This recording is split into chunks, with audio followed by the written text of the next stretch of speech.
السلام علیکم ورحمۃ اللہ وبرکاتہ۔ کل کے پارے میں سے اہم باتیں۔ اللہ تعالیٰ نے ہماری نام مسلمان رکھا ہے تو ہمیں اپنی پہچان ایز اے مسلم کرانا چاہیے، یعنی فرقہ واریت سے بچنا چاہیے۔ ہر وقت اپنا ایک سیلف چیک رکھنا ہے کہ کیا میں خوشی کے موقع پر اور کسی مشکل کے آنے پر اللہ کی اطاعت گزار رہتی ہوں۔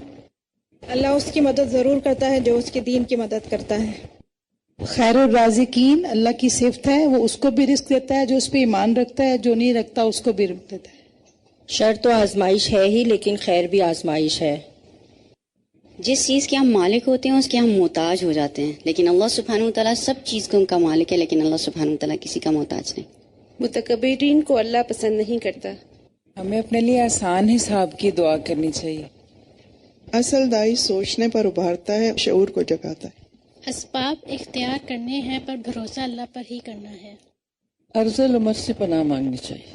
نحمده ونصلی علی رسولہ الکریم، اما بعد فاعوذ باللہ من الشیطان الرجیم، بسم اللہ الرحمن الرحیم، رب اشرح لی صدری ویسر لی امری واحلل عقدۃ من لسانی یفقہوا قولی۔ الحمد للہ ذی العزۃ والجلال، تفرد بالکبریاء والعظمۃ والجمال، احمدہ علی کل حال، هو الباقی بلا زوال، بجودہ تدرک الآمال والیہ المرجع والمآل۔ تمام قسم کی حمد اللہ کے لیے ہے جو عزت اور بڑائی والا ہے، جو کبریائی، عظمت اور جمال کے ساتھ اکیلا ہے۔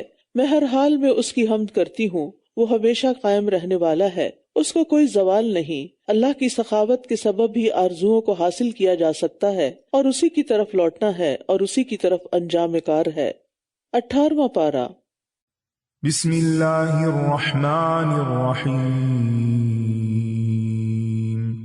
قد افلح المؤمنون الذین هم فی صلاتهم خاشعون والذین هم عن اللغو معرضون والذین هم للزکاة فاعلون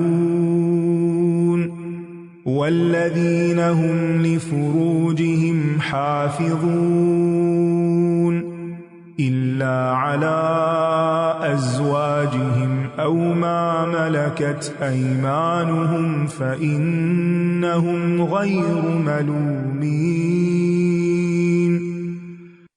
قد افلح المؤمنون، ایمان والے یقیناً فلاح پا گئے۔ فلاح کا لفظی مطلب ہوتا ہے چیرنا، کاٹنا۔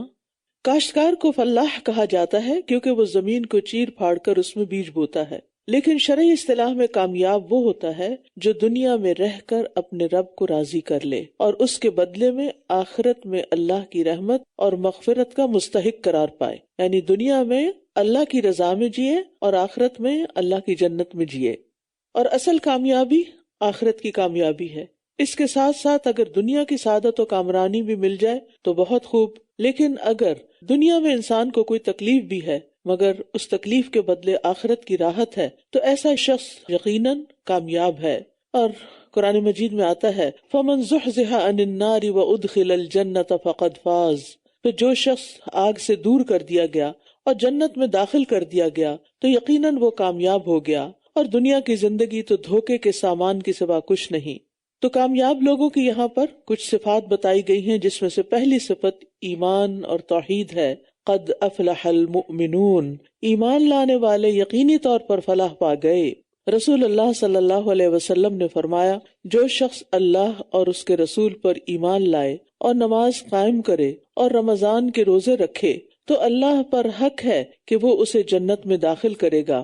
الذین هم فی صلاتهم خاشعون، وہ جو اپنی نماز میں خشوع اختیار کرنے والے ہیں۔ یعنی کامیاب لوگوں کی صفات میں سے سب سے پہلی صفت کیا ہے کہ ان کی نمازیں بہت خوبصورت ہوتی ہیں، اس کے اندر خشوع ہوتا ہے۔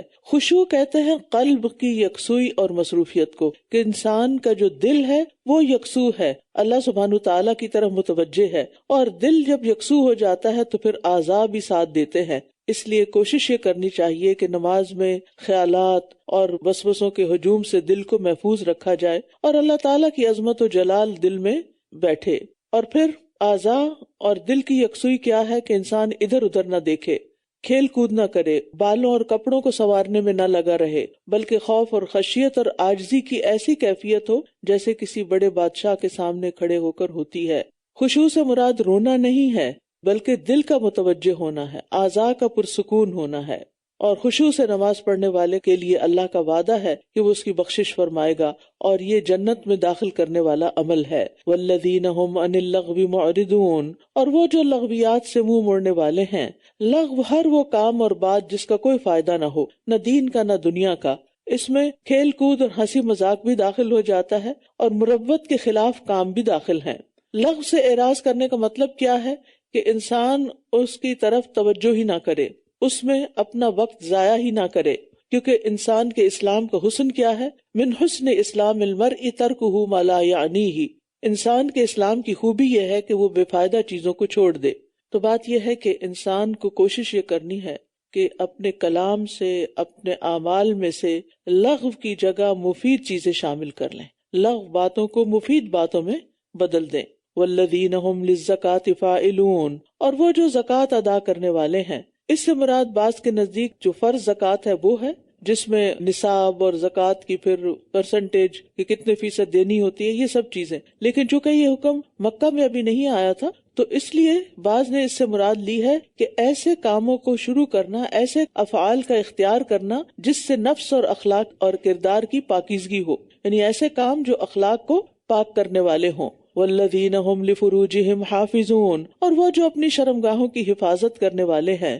شرمگاہ کی حفاظت کی اہمیت خاص طور پر اس لیے بھی ہے کیونکہ یہ انسان کی ایک قوی خواہش ہے، یعنی نفس کی سب سے زیادہ منہ زور قوت ہے، اور انسان کو اسے ڈسپلن کرنے کے لیے محنت کرنی پڑتی ہے۔ تو نظروں کی حفاظت شرمگاہ کی حفاظت کا بھی ذریعہ ہے۔ اور پھر خاص طور پر خواتین کے لیے خوشخبری، رسول اللہ صلی اللہ علیہ وسلم نے فرمایا، جو عورت 5 وقت کی نماز پڑھتی ہو، ماہ رمضان کے روزے رکھتی ہو، اپنی شرمگاہ کی حفاظت کرتی ہو اور اپنے شوہر کی اطاعت کرتی ہو، اس سے کہا جائے گا کہ جنت کے جس دروازے سے چاہو داخل ہو جاؤ۔ تو فرمایا کہ والذین هم لفروجہم حافظون الا علی ازواجہم او ما ملکت ایمانہم فانہم غیر ملومین، سوائے اپنی بیویوں کے یا ان لونڈیوں کے جن کے مالک ان کے دائیں ہاتھ ہیں، بے شک وہ قابل ملامت نہیں۔ تو جو کوئی اس کے علاوہ کچھ اور چاہے تو یہی لوگ حد سے گزرنے والے ہیں، یعنی حلال کے علاوہ حرام راستے اختیار کرنے والے دراصل اللہ کی حدوں کو توڑنے والے ہیں۔ اور وہ جو اپنی امانتوں اور اپنے عہد کی پاسداری کرنے والے ہیں۔ امانتوں میں انسان کے پاس جو راز کی باتیں ہوتی ہیں یا مالی امانتیں ہوتی ہیں، یا پھر جو کوئی ذمہ داری یا ڈیوٹی کسی کو سونپی جاتی ہے، یہ تمام چیزیں امانت میں شامل ہوتی ہیں۔ اور عہد میں اللہ سے کیے ہوئے وعدے اور بندوں سے کیے ہوئے وعدے دونوں ہی شامل ہیں۔ تو جنت میں جانے والوں کی یہ بھی بڑی اہم خوبی ہے۔ والذین هم علی صلواتہم یحافظون، اور وہ جو اپنی نمازوں کی حفاظت کرتے ہیں۔ نمازوں کا ذکر 2 دفعہ کیا گیا ہے کیونکہ نماز تمام اعمال میں سے سب سے اہم عمل ہے، اور نماز کی حفاظت سے مراد ہمیشہ ادا کرنا اور ہر نماز کو اس کے وقت پر ادا کرنا ہے۔ ایک شخص نے نبی صلی اللہ علیہ وسلم سے پوچھا، کون سا عمل سب سے افضل ہے؟ آپ نے فرمایا، وقت پر نماز پڑھنا اور والدین کے ساتھ نیکی کرنا، پھر اللہ کے راستے میں جہاد کرنا۔ تو نمازوں کی حفاظت کرنے والے کے لیے اللہ تعالیٰ کا وعدہ ہے۔ ہم سب کو بھی اس چیز کی پوری کوشش کرنی چاہیے کہ ہماری نمازیں وقت پر ہوں۔ کہتے ہیں نا، ویلے کی نماز اور کویلے دیاں ٹکراں، یعنی انسان اگر اول وقت نماز پڑھے گا تو نماز میں خشوع بھی آئے گا، اطمینان ہوگا اور اس کو انجوائے بھی کرے گا۔ لیکن اگر دیر سے پڑھے گا تو پھر جلدی پڑھے گا، اور جلدی کی نماز میں وہ مقاصد پورے نہیں ہوتے جو انسان کی کامیابی کے لیے ضروری ہیں۔ اولئک ھم الوارثون، یہی وہ لوگ ہیں جو وارث ہیں، یعنی یہ 7 صفات اپنانے والوں کا انعام ہے کہ یہ لوگ وارث ہوں گے کس کے؟ الذین یرثون الفردوس، جو فردوس کو ورثے میں پائیں گے، فردوس کے مالک ہوں گے۔ وارث کہنے کی 3 وجوہات ہیں۔ ایک یہ کہ یہ وراثت کسی چیز کے حقدار ہونے کا سب سے مضبوط سبب ہے، یعنی یہ لوگ جنت کے سب سے زیادہ مستحق ہیں۔ دوسرا یہ کہ یہ آدم علیہ السلام کی جائیداد کے وارث ہیں، کیونکہ ان کو وہاں سے نکالا گیا تھا اور وہ ان کی ملکیت تھی، ان کا گھر تھا، اور پھر جو اولاد وہ کام کرے گی جو اللہ تعالیٰ کو پسند ہے تو انہیں وہ گھر واپس مل جائے گا. اور پھر یہ کہ جنت میں اپنے گھروں کے وارث ہوں گے، جیسا کہ حدیث میں آتا ہے نبی صلی اللہ علیہ وسلم نے فرمایا تم میں سے ہر ایک کے لیے 2 گھر ہیں، ایک گھر جنت میں اور ایک گھر جہنم میں. پھر اگر کوئی فوت ہو جائے اور آگ میں چلا جائے تو جنت والے اس گھر کے وارث بن جاتے ہیں. یہی مطلب ہے اللہ تعالیٰ کے اس فرمان کا، اولئک ھم الوارثون الذین یرثون الفردوس ھم فیہا خالدون، جو فردوس کے وارث ہوں گے وہ اس میں ہمیشہ رہنے والے ہیں. فردوس کہتے ہیں وسیع باغ کو، بہت بڑے باغ کو جس میں کئی قسم کے باغات ہوں اور ان میں طرح طرح کے پھلدار درخت ہوں، خصوصاً انگور اور خوشبودار پھول ہوں جو کثرت سے ہوں، تو اس کو فردوس کہا جاتا ہے. انگلش میں اس کو پیراڈائز کہا جاتا ہے، جو کہ فردوس سے ملتا جلتا لفظ ہے. وَلَقَدْ خَلَقْنَا الْإِنسَانَ مِنْ سُلَالَةٍ مِّن طِينٍ، اور یقیناً ہم نے انسان کو مٹی کے سط سے پیدا کیا. مٹی کے سط سے پیدا کرنے کا مطلب حضرت آدم کی مٹی سے پیدائش ہوئی، یا پھر انسان جو خوراک کھاتا ہے وہ سب مٹی سے ہی پیدا ہوتی ہے، زمین سے ہی آتی ہے. تو اس اعتبار سے نطفے کی اصل کیا ہے؟ مٹی ہے. یعنی انسان کے جسم میں جو کچھ بنتا ہے اور جو خوراک آتی ہے، چاہے وہ پلانٹ سے آتی ہو یا اینیمل سے آتی ہو، سب کا اوریجن مٹی ہے. پھر ہم نے اسے نطفہ بنا کر ایک محفوظ جگہ میں رکھا، اور محفوظ جگہ سے مراد رحم مادر ہے، ووم ہے، جہاں 9 مہینے بچہ بڑی حفاظت سے رہتا اور پرورش پاتا ہے. پھر نطفے کو ہم نے جمع ہوا خون بنایا، پھر جمے ہوئے خون کو گوشت کی بوٹی بنایا، پھر بوٹی کو ہڈیاں بنایا، پھر ہڈیوں پر ہم نے گوشت چڑھایا، پھر اسے ایک اور مخلوق بنا کر اٹھایا. تو نہایت بابرکت ہے اللہ، سب سے اچھا پیدا کرنے والا. ثم انکم بعد ذلک لمیتون، پھر اس کے بعد تم ضرور مرنے والے ہو. یعنی اگرچہ مٹی اور نطفے سے لے کر موت تک کا ہر لمحہ ہی موت کے بعد زندگی کا گواہ ہے، کیونکہ جسم کا ہر خلیہ سیل جو ہوتا ہے وہ فنا ہو رہا ہوتا ہے اور اس کی جگہ نیا سیل پیدا ہو رہا ہے. یعنی ہمارے جسم میں ہر وقت موت کا عمل جاری رہتا ہے. یعنی وہ سیل جس سے ہمارا جسم بنا ہے ہر لمحہ فوت ہوتے رہتے ہیں اور ہر لمحہ نئے بنتے بھی رہتے ہیں، اور یہ مسلسل عمل ہے جس کے دوران انسان بچپن سے جوانی، جوانی سے بڑھاپے کی طرف منتقل ہو جاتا ہے. لیکن اس سلسلے پر غور کرنے والے کم ہیں. اور پھر ایک عرصہ جب زندگی کا انسان دنیا میں گزار لے گا تو پھر موت کی طرف چل پڑے گا. ثم انکم یوم القیامت تبعثون، پھر تم قیامت کے دن یقیناً اٹھائے جاؤ گے. یعنی انسان کو اس ترتیب پر بھی غور کرنا چاہیے کہ اس کی اوریجن کیا تھی، پھر کتنے مرحلے ماں کے پیٹ میں گزرے، پھر دنیا میں آ کے گزرے، پھر اس کے بعد موت اور قبر اور حشر، اور پھر اس کے بعد وہ حشر کے میدان کے سارے مرحلے پار کر کے پھر وہ جنت یا جہنم کی طرف پہنچے گا. تو انسان کو اپنی تخلیق پر غور و فکر کی دعوت دی جا رہی ہے. اپنے اوپر سوچنا چاہیے ہم سب کو کہ ہمارا ماضی کیا ہے اور مستقبل کیا ہوگا اور ہم کر کیا رہے ہیں. وَلَقَدْ خَلَقْنَا فَوْقَكُمْ سَبْعَ طَرَائِقَ وَمَا كُنَّا عَنِ الْخَلْقِ غَافِلِينَ، اور بلا شبہ ہم نے ہی تمہارے اوپر 7 راستے بنائے اور ہم مخلوق سے غافل نہیں ہیں. خلق بمانا مخلوق ہے یہاں، یعنی آسمانوں کو پیدا کر کے ہم اپنی زمینی مخلوق سے غافل نہیں ہوئے، بلکہ ہم نے آسمانوں کو زمین پر گرنے سے محفوظ رکھا تاکہ مخلوق ہلاک نہ ہو. اور اسی طرح یہ کہ اللہ تعالیٰ اپنی مخلوق کی مصلحتوں اور ضروریات زندگی سے غافل نہیں، اس کا انتظام کرتے رہتے ہیں. رب کا معنی ہی یہی ہے، وہ خالق بھی ہے، وہ مالک بھی ہے، اور وہ مدبر بھی ہے، تدبیر بھی کرتا ہے ان تمام چیزوں کی. اور اس لیے اس کو زمین و آسمان کی ہر چیز کا علم ہے. اور ہم نے ایک اندازے کے ساتھ آسمان سے پانی اتارا، پھر ہم نے اسے زمین میں ٹھہرایا، اور اسے لے جانے پر بھی یقیناً ہم قادر ہیں. یہ بہت دلچسپ انداز ہے، ما ام بقدر، یعنی اندازے کے ساتھ اللہ سبحانہ تعالیٰ نے پانی کو بنایا. نہ تو زیادہ ہے کہ تباہی پھیل جائے اور نہ اتنا کم کہ پیداوار اور دیگر ضروریات کے لیے کافی نہ ہو. تو پانی کے انتظامات جو ہیں یہ بھی اللہ نے کیے ہیں بارش کے ذریعے اور دیگر طریقوں سے. یعنی ایسا طریقہ رکھا ہے کہ پانی برس کے سارا فوراً بہہ نہ جائے، ختم نہ ہو جائے، بلکہ اللہ تعالیٰ نے اسے چشموں، نہروں، دریاؤں، تالابوں اور کنووں کی شکل میں محفوظ کیا ہے تاکہ جن دنوں میں بارشیں نہ ہوں پھر انسان زمینی پانی سے استفادہ کر سکیں. اور اسی طرح ایسے علاقے جہاں بارش کم ہوتی ہے لیکن پانی کی ضرورت زیادہ ہے، وہ ایسی جگہوں سے پانی حاصل کر لیں جہاں پانی سٹور ہو جاتا ہے. یہ خزانے اللہ نے انسانوں کے لیے جمع کر کے رکھے ہیں، اس کا انتظام خود کیا ہے. پھر ہم نے تمہارے لیے اس سے کھجوروں اور انگوروں کے باغات اگائے، تمہارے لیے ان میں بہت سے پھل ہیں اور انہی میں سے تم کھاتے بھی ہو. اور وہ درخت جو طور سینا سے نکلتا ہے، جو چکنائی لیے ہوئے اگتا ہے اور کھانے والوں کے لیے سالن بھی ہے.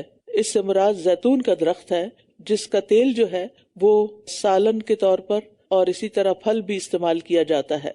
اور سالن کو صبغ رنگ کہا گیا. صبغہ رنگ کو کہتے ہیں نا، کیونکہ روٹی سالن میں ڈبوئی جاتی ہے یا رنگی جاتی ہے. اور طور سینا کا خاص طور پر ذکر کیا گیا کیونکہ اس کے ارد گرد کا علاقہ زیتون کی پیداوار کے لیے نہایت عمدہ علاقہ ہے. تو ہمیں اپنے کھانے میں اور چیزوں کے ساتھ ساتھ زیتون کو بھی شامل کرنا چاہیے. نبی صلی اللہ علیہ وسلم نے فرمایا زیتون کھاؤ اور اس کو لگاؤ، یعنی اس کی مساج وغیرہ بھی کرو یا اپنے اوپر استعمال کرو. بے شک یہ مبارک درخت ہے تو اس کی برکت سے فائدہ اٹھانا چاہیے. اور مویشیوں میں بھی تمہارے لیے ایک سبق ہے. اب اللہ تعالیٰ مختلف چیزوں کی طرف توجہ دلا کر غور و فکر کی دعوت دے رہے ہیں. ہم تمہیں جو ان کے پیٹوں میں ہے اس میں سے پلاتے ہیں، اور ان میں تمہارے لیے اور بھی بہت سے فائدے ہیں، اور ان میں سے تم کھاتے بھی ہو، اور کشتیوں پر تم سوار کیے جاتے ہو. یعنی ان سب نعمتوں کو بیان کرنے کا مقصد رب کی پہچان اور اس کی توحید کی طرف دعوت دینا ہے. پھر اس کے بعد نوح علیہ السلام کا واقعہ شروع ہو رہا ہے.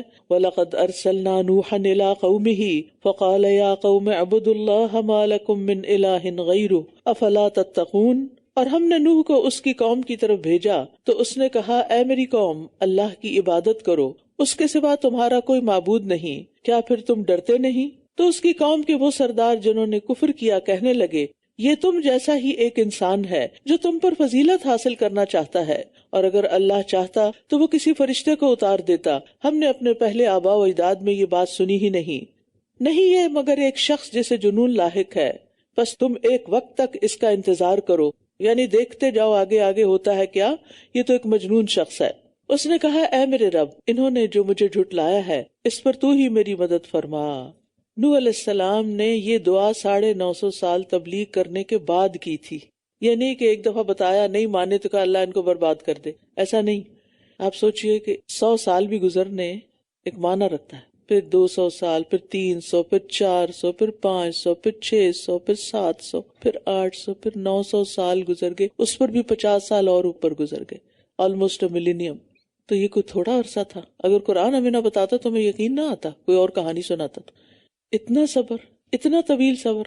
ہم چند دن صبر نہیں کر سکتے، چند مہینے نہیں کر سکتے، چند سال نہیں کر سکتے. اور نوح علیہ السلام کا صبر آپ دیکھیں کہ مسلسل مخالفت ہے، مسلسل مخالفت. بہت کم لوگ ایمان لائے ان پر. جب اتنا عرصہ گزر گیا اور انہوں نے دیکھا کہ اس کا نتیجہ تو کچھ نہیں نکلنے والا، تو پھر انہوں نے دعا کی فدعا ربہ انی مغلوب فانتصر. نوح علیہ السلام نے رب سے دعا کی میں مغلوب ہوں، کمزور ہوں، تو میری مدد کر. تو اللہ تعالیٰ نے دعا قبول فرما لی اور حکم دیا کہ میری نگرانی اور ہدایت کے مطابق کشتی تیار کرو. تو ہم نے اس کی طرف وحی کی کہ ہماری نگاہوں کے سامنے اور ہماری وحی کے مطابق ایک کشتی بناؤ. پھر جب ہمارا حکم آ جائے اور تنور جوش مارنے لگے تو ہر قسم کے جانوروں کا ایک ایک جوڑا، نر اور مادہ دونوں کو اس میں داخل کر لو، اور اپنے اہل و عیال کو بھی، سوائے ان کے جن کے بارے میں پہلے سے بات ہو چکی ہے. اور جنہوں نے ظلم کیا تم مجھ سے ان کے معاملے میں کوئی بات نہ کرنا، کیونکہ یہ سب غرق کیے جانے والے ہیں.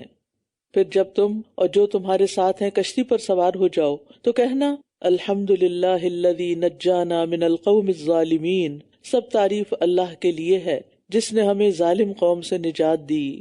اور کیا کرنا وَقُلْ رَبِّ أَنزِلْنِي مُنزَلًا مُبَارَكًا وَأَنْتَ خَيْرُ الْمُنزِلِينَ. اور کہنا اے میرے رب مجھے بابرکت جگہ پر اتارنا، اور تو اتارنے والوں میں سب سے بہترین ہے.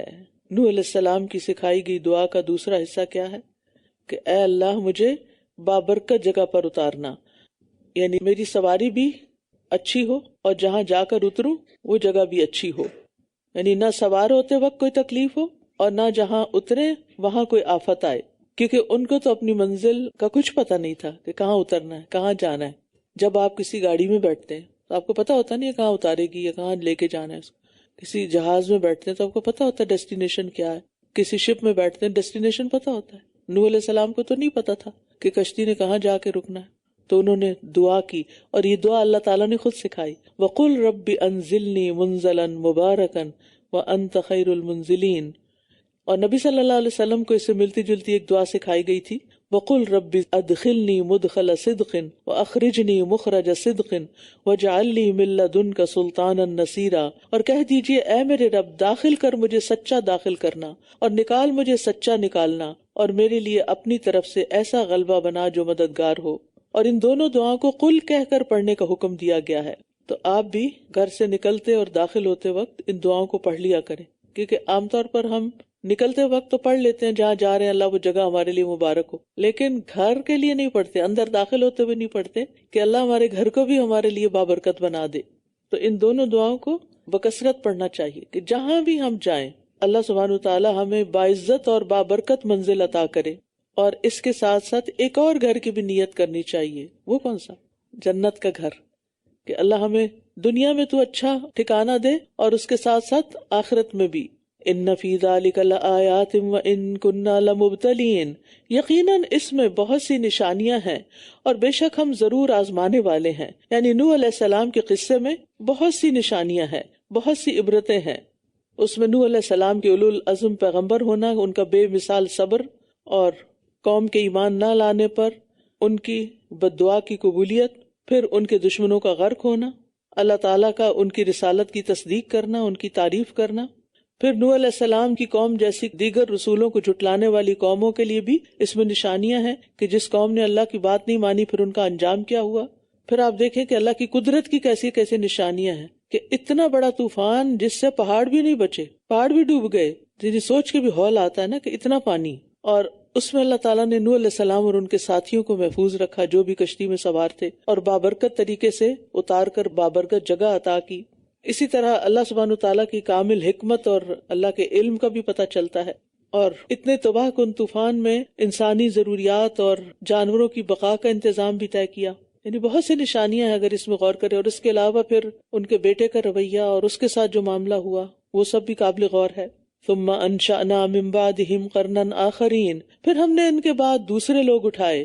فارسلنا فیہم رسولا منہم، پھر ہم نے ان کی طرف انہی میں سے ایک رسول بھیجا کہ تم اللہ کی عبادت کرو، تمہارے لیے اس کے سوا کوئی معبود نہیں، کیا پھر تم ڈرتے نہیں؟ اور اس کی قوم کے وہ سردار جنہوں نے کفر کیا اور آخرت کی ملاقات کو جھٹلایا، اور ہم نے ان کو دنیا کی زندگی میں خوشحالی دی تھی، کہنے لگے یہ تو تمہارے جیسا ہی ایک انسان ہے، اسی میں سے کھاتا ہے جو تم کھاتے ہو اور وہی پیتا ہے جو تم پیتے ہو، اور اگر تم نے اپنے ہی جیسے ایک انسان کی اطاعت کی تب تو تم ضرور خسارہ پانے والے ہوگے. کیا یہ تم سے وعدہ کرتا ہے کہ جب تم مر جاؤ گے اور مٹی اور ہڈیاں ہو جاؤ گے تو تم زندہ کر کے نکالے جاؤ گے؟ ہیہات لما توعدون، بہت دور ہے وہ جس کا تم وعدہ دیے جا رہے ہو.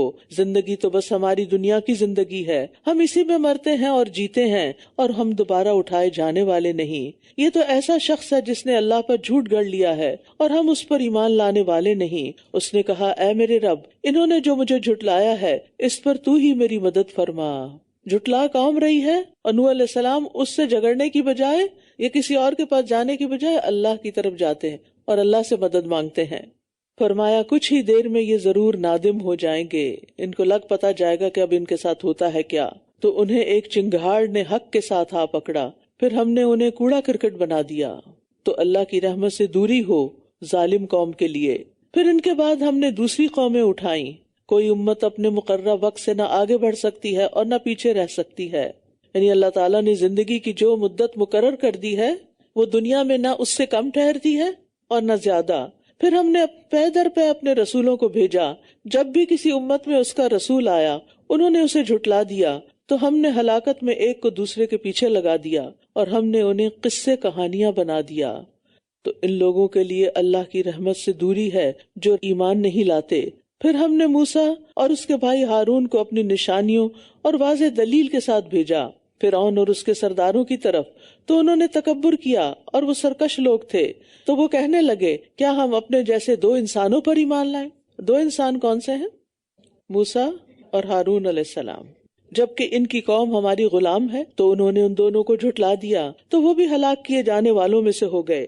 اور ہم نے موسیٰ کو کتاب دی تاکہ وہ لوگ ہدایت پائیں، اور ابن مریم اور اس کی ماں کو ہم نے ایک نشانی بنا دیا اور ان دونوں کو ایک بلند پرسکون اور بہتے چشمے والی جگہ میں پناہ دی. یعنی اللہ سبحانہ تعالیٰ نے خاص طور پر یہاں وجعلنا ابن مریم کہا، عیسیٰ نہیں کہا. یعنی اس بات کا رد ہے کہ ان کا کوئی باپ ہے یا نعوذ باللہ وہ اللہ کے بیٹے ہیں. اللہ سبحانہ تعالیٰ جیسے چاہے پیدا کرے. آدم علیہ السلام کو بغیر ماں اور باپ کے پیدا کیا، حوا علیہ السلام کو بغیر عورت کے ایک مرد سے پیدا کیا، اور عیسیٰ علیہ السلام کو بغیر مرد کے ایک عورت سے پیدا کیا، اور باقی تمام مخلوق کو مرد اور عورت دونوں سے پیدا کیا۔ خالق تو اللہ ہے نا، جس کو چاہے جیسے چاہے پیدا کر دے، اس کے لیے تو ان اسباب کی ضرورت نہیں۔ یا ایھا الرسل کلوا من الطیبات واعملوا صالحا انی بما تعملون علیم۔ اے پیغمبرو، پاکیزہ چیزوں میں سے کھاؤ اور نیک عمل کرو، بے شک جو عمل تم کرتے ہو میں اسے خوب جاننے والا ہوں۔ رزق حلال جو ہے وہ نیک اعمال میں معاون ہوتا ہے، اس لیے تمام کے تمام انبیاء علیہم السلام کو حلال کھانے اور نیک اعمال کا حکم دیا گیا۔ تو انسان کو کھانا کھا کے زبانی شکر کے علاوہ اور کیا کرنا چاہیے؟ نیک کام بھی کرنے چاہیے، تب شکر کی تکمیل ہوتی ہے۔ صرف زبان سے شکریہ کہنا چاہیے، ادھورا شکر ہوتا ہے۔ وَإِنَّ هَذِهِ أُمَّتُكُمْ أُمَّةً وَاحِدَةً وَأَنَا رَبُّكُمْ فَاتَّقُونِ، اور بے شک تمہاری یہ امت ایک ہی امت ہے اور میں تمہارا رب ہوں، بس تم مجھ ہی سے ڈرو۔ پھر انہوں نے اپنے معاملے یعنی دین کو آپس میں ٹکڑے ٹکڑے کر کے جدا جدا کر لیا، ہر گروہ اسی پر خوش ہے جو اس کے پاس ہے، لہٰذا آپ انہیں ایک مدت تک ان کی غفلت میں چھوڑ دیجئے۔ کیا یہ سمجھتے ہیں کہ ہم مال اور بیٹوں میں سے کسی بھی چیز کے ساتھ جو انہیں مدد دے رہے ہیں ہم ان کو بھلائیاں دینے میں جلدی کر رہے ہیں؟ بلکہ وہ شعور نہیں رکھتے۔ یاد رکھیے، جو خیر اور جو نعمت اللہ سے دور کر دے وہ سزا ہے ایک قسم کی، وہ امتحان ہے، وہ آزمائش ہے۔ وہ نعمت جو انسان کو اللہ سے دور کر دے، جیسے اللہ سبحانہ وتعالیٰ نے ایمان والوں کو کہا ہے نا، یا ایھا الذین آمنوا لا تلہکم اموالکم ولا اولادکم عن ذکر اللہ واقام الصلاۃ ومن یفعل ذلک فاولئک هم الخاسرون۔ اے ایمان والو، تمہیں تمہارا مال اور اولاد اللہ کے ذکر سے غافل نہ کرے اور نماز قائم کرنے سے غافل نہ کرے، اور جو ایسا کرے گا اس کا نتیجہ کیا ہوگا؟ وہی لوگ خسارہ پانے والے، نقصان اٹھانے والے ہیں۔ تو جو نعمتیں بھی، جو عیش و عشرت کی زندگی انسان کو اللہ کا ذکر بلا دیتی ہے، عبادت بلا دیتی ہے، شکر بلا دیتی ہے، وہ پھر اس کے لیے سزا ہی سمجھو، اس کے لیے ایک امتحان ہی سمجھو، آزمائش کا پرچہ ہی سمجھو۔ اب ہمیں سے ہر ایک کو غور کرنا ہے کہ وہ کون سی چیز ہے جب میں کرنے لگتی ہوں تو میں اللہ کا ذکر ہی بھول جاتی ہوں، وہ کون سا کام ہے جو میں کرتی ہوں تو میں اللہ کی یاد سے اور نماز سے غافل ہو جاتی ہوں، وہ کام میرے لیے پھر کچھ اچھا کام نہیں، بابرکت کام نہیں، اور اس میں سے کیا خیر نکلے گی۔ ان الذین هم من خشیۃ ربہم مشفقون، بے شک جو لوگ اپنے رب کی خشیت سے ڈرتے رہتے ہیں، یعنی وہ اپنے نیک اعمال سے دھوکہ نہیں کھاتے بلکہ اللہ سے ڈرتے رہتے ہیں۔ والذین هم بآیات ربہم یؤمنون، اور وہ جو اپنے رب کی آیات پر ایمان رکھتے ہیں، اور وہ جو اپنے رب کے ساتھ شریک نہیں کرتے، اور وہ لوگ کہ جو کچھ انہوں نے دیا وہ اس طرح دیتے ہیں کہ ان کے دل لرزتے رہتے ہیں کہ بے شک وہ اپنے رب کی طرف لوٹنے والے ہیں، یعنی نیک اعمال کرنے کے باوجود قبولیت سے ڈرتے رہتے ہیں، دے کے ان کے اندر کوئی غرور نہیں آتا، یعنی کوئی بھی کام کر کے، چاہے وہ مالی عبادت ہو، چاہے وہ جسمانی عبادت ہو، چاہے وہ خدمت خلق کا کوئی کام ہو، جو بھی وہ کرتے ہیں اس کے بعد ان کے اندر ایک ڈر ہوتا ہے کہ میں نے یہ کر تو دیا ہے، اب اللہ تعالیٰ اس کو قبول کر لے۔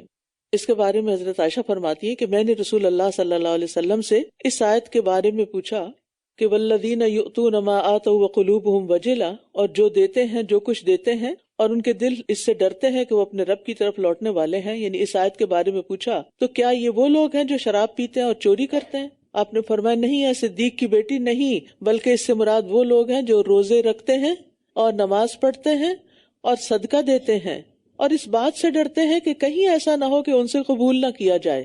ہم نے تو کر دیا جو کرنا تھا، لیکن اگر قبول نہیں ہوا تو پھر یہی لوگ ہیں جو نیکیوں میں جلدی کرتے ہیں، کیونکہ ان کو کہیں بھی سیٹسفیکشن نہیں ہوتی کہ ہم نے انف کر لیا، بلکہ وہ مزید کی خواہش کرتے ہیں، مزید کی طلب رکھتے ہیں۔ لیکن ہم کام کرتے ہیں اور اس کے بعد امن چین سے بیٹھ جاتے ہیں، بہت کر لیا۔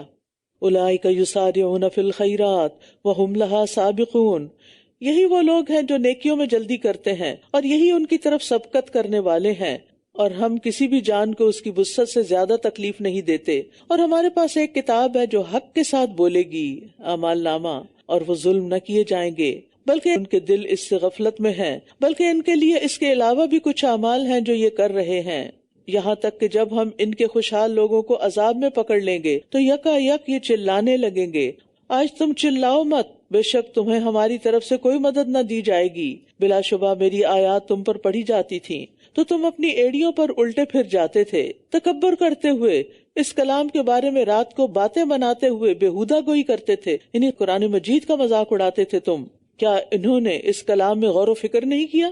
یا ان کے پاس ایسی چیز آئی ہے جو ان کے اگلے آباء و اجداد کے پاس نہیں آئی تھی؟ یعنی افلم یدبروا القول، تو اس سے پتہ چلتا ہے کہ ہمیں قرآن مجید میں تدبر کو مسلسل اپنی زندگی میں شامل رکھنا ہے۔ تو آپ سب سے بھی میری گزارش یہی ہے، جو بھی لوگ دورہ قرآن سن رہے ہیں، چاہے آن کیمپس سن رہے ہیں یا آن سائٹ سن رہے ہیں یا گھروں میں سن رہے ہیں، جہاں پر بھی ہیں، وہ قرآن کو صرف رمضان تک محدود نہ کریں، بلکہ رمضان کے بعد بھی کسی نہ کسی ایسے کورس سے جڑ جائیں کہ جس کی وجہ سے آپ مسلسل قرآن سے تعلق قائم رکھیں۔ انشاءاللہ یہاں بھی ہم نئے کورسز آفر کریں گے رمضان کے بعد، تاکہ آپ کی ایک روٹین بنی ہے تو بنی رہے، پورا ہفتے کا تو نہیں ہوگا، 1-2 دن کا یا 3 دن تک کا میکسیمم، تاکہ آپ اپنی دنیا کے کاموں کے ساتھ ساتھ قرآن کے ساتھ آپ کا مضبوط تعلق رہے، تاکہ آپ کی ریسیٹیشن درست ہو، آپ کو ترجمہ آ جائے، آپ تراویح انجوائے کریں اور آپ اس کے معنی کو سمجھیں اور غور و فکر کریں اور اپنی زندگی کو بہترین کر سکیں۔ ام لم یعرفوا رسولہم، یا انہوں نے اپنے رسول کو پہچانا نہیں تو یہ اس کا انکار کر رہے ہیں، یا یہ کہتے ہیں کہ اس کو جنون لاحق ہے، بلکہ وہ ان کے پاس حق لے کر آیا ہے اور ان میں اکثر لوگ حق کو ناپسند کرتے ہیں، اور اگر حق ان کی خواہشات کی پیروی کرتا تو سب آسمان اور زمین اور جو بھی ان میں ہے ضرور بگڑ جاتے، بلکہ ہم ان کے پاس انہی کا ذکر لائے ہیں، مگر یہ تو اپنے ہی ذکر سے منہ موڑ رہے ہیں۔ یعنی وہ کتاب جو ان کو سعادت بخشنے کے لیے آئی ہے، یہ اسی سے منہ موڑ رہے ہیں۔ بالکل جیسے نادان بچے ہوتے ہیں نا، ماں ان کے لیے بڑی محنت سے ایک نیوٹریشیس کھانا بناتی ہے اور اس کا دل اس بات میں ہوتا ہے کہ بچہ کسی طرح اس کو خوشی سے کھا لے، لیکن بچہ ہے کہ آپ بچے کے منہ کے پاس لے جاتے ہیں تو وہ منہ موڑ لیتا ہے، پھر اٹھ کے بھاگنے کی کوشش کرتا ہے، پھر چھپ جاتا ہے تاکہ اسے یہ کھانا نہ پڑے۔ بالکل ان نادانوں کا بھی یہی حال تھا کہ پیغمبر کو دیکھتے ہوئے اپنے اوپر کپڑے ڈال لیتے، کہیں چھپ جاتے، مجلس سے چپکے سے نکل جاتے، تاکہ ہمیں نہ یہ سننا پڑے اور نہ ہی اس پر عمل کرنا پڑے۔ کیا آپ ان سے کسی اجرت کا سوال کرتے ہیں؟ تو آپ کے رب کا دیا ہوا اجر ہی بہتر ہے اور وہ سب رزق دینے والوں سے بہتر ہے، اور بے شک آپ تو انہیں سیدھے رستے کی طرف بلاتے ہیں، اور بے شک جو لوگ آخرت پر یقین نہیں رکھتے وہ یقیناً سیدھے رستے سے انحراف کر رہے ہیں، اور اگر ہم ان پر رحم کریں اور جو بھی ان کی تکلیف ہے دور کر دیں تو یہ بھی ضرور اپنی سرکشی میں اڑ کر بھٹکتے پھریں گے۔ کچھ لوگ ایسے ضدی ہوتے ہیں کہ فقر و فاقہ بھی ان پر آ جائے تو ان کی سرکشی اور بڑھ جاتی ہے، ان کا غرور اور تکبر اور بڑھ جاتا ہے۔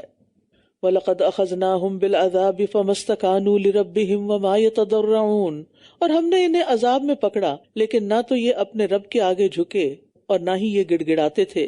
تو یاد رکھیے کہ جب کوئی تکلیف آئے، مصیبت آئے، آزمائش بڑھ جائے تو اللہ تعالیٰ کی عبادت اور استعانت یعنی مدد مانگنے میں کثرت اختیار کرنی چاہیے۔ حَتَّى إِذَا فَتَحْنَا عَلَيْهِمْ بَابًا ذَا عَذَابٍ شَدِيدٍ، یہاں تک کہ جب ہم نے ان پر سخت عذاب کا دروازہ کھول دیا تو یکا یک وہ اس میں ہر خیر سے مایوس ہونے والے تھے۔ اور اللہ ہی وہ ذات ہے جس نے تمہارے لیے کان اور آنکھیں اور دل بنائے، بہت کم تم شکر ادا کرتے ہو۔ اور وہی ہے جس نے تمہیں زمین میں پھیلا دیا، زمین کے مشرق و مغرب میں، اور اسی کی طرف تم اکٹھے کیے جاؤ گے۔ اسی نے پھیلایا وہی سمیٹ لے گا، اور وہی ہے جو زندہ کرتا ہے اور موت دیتا ہے، اور رات اور دن کا آگے پیچھے آنا بھی اسی کے حکم سے ہے۔ کیا تم عقل سے کام نہیں لیتے؟ بل قالوا مثل ما قال الاولون، بلکہ انہوں نے بھی ویسی ہی بات کہی جو پہلے لوگ کہتے تھے۔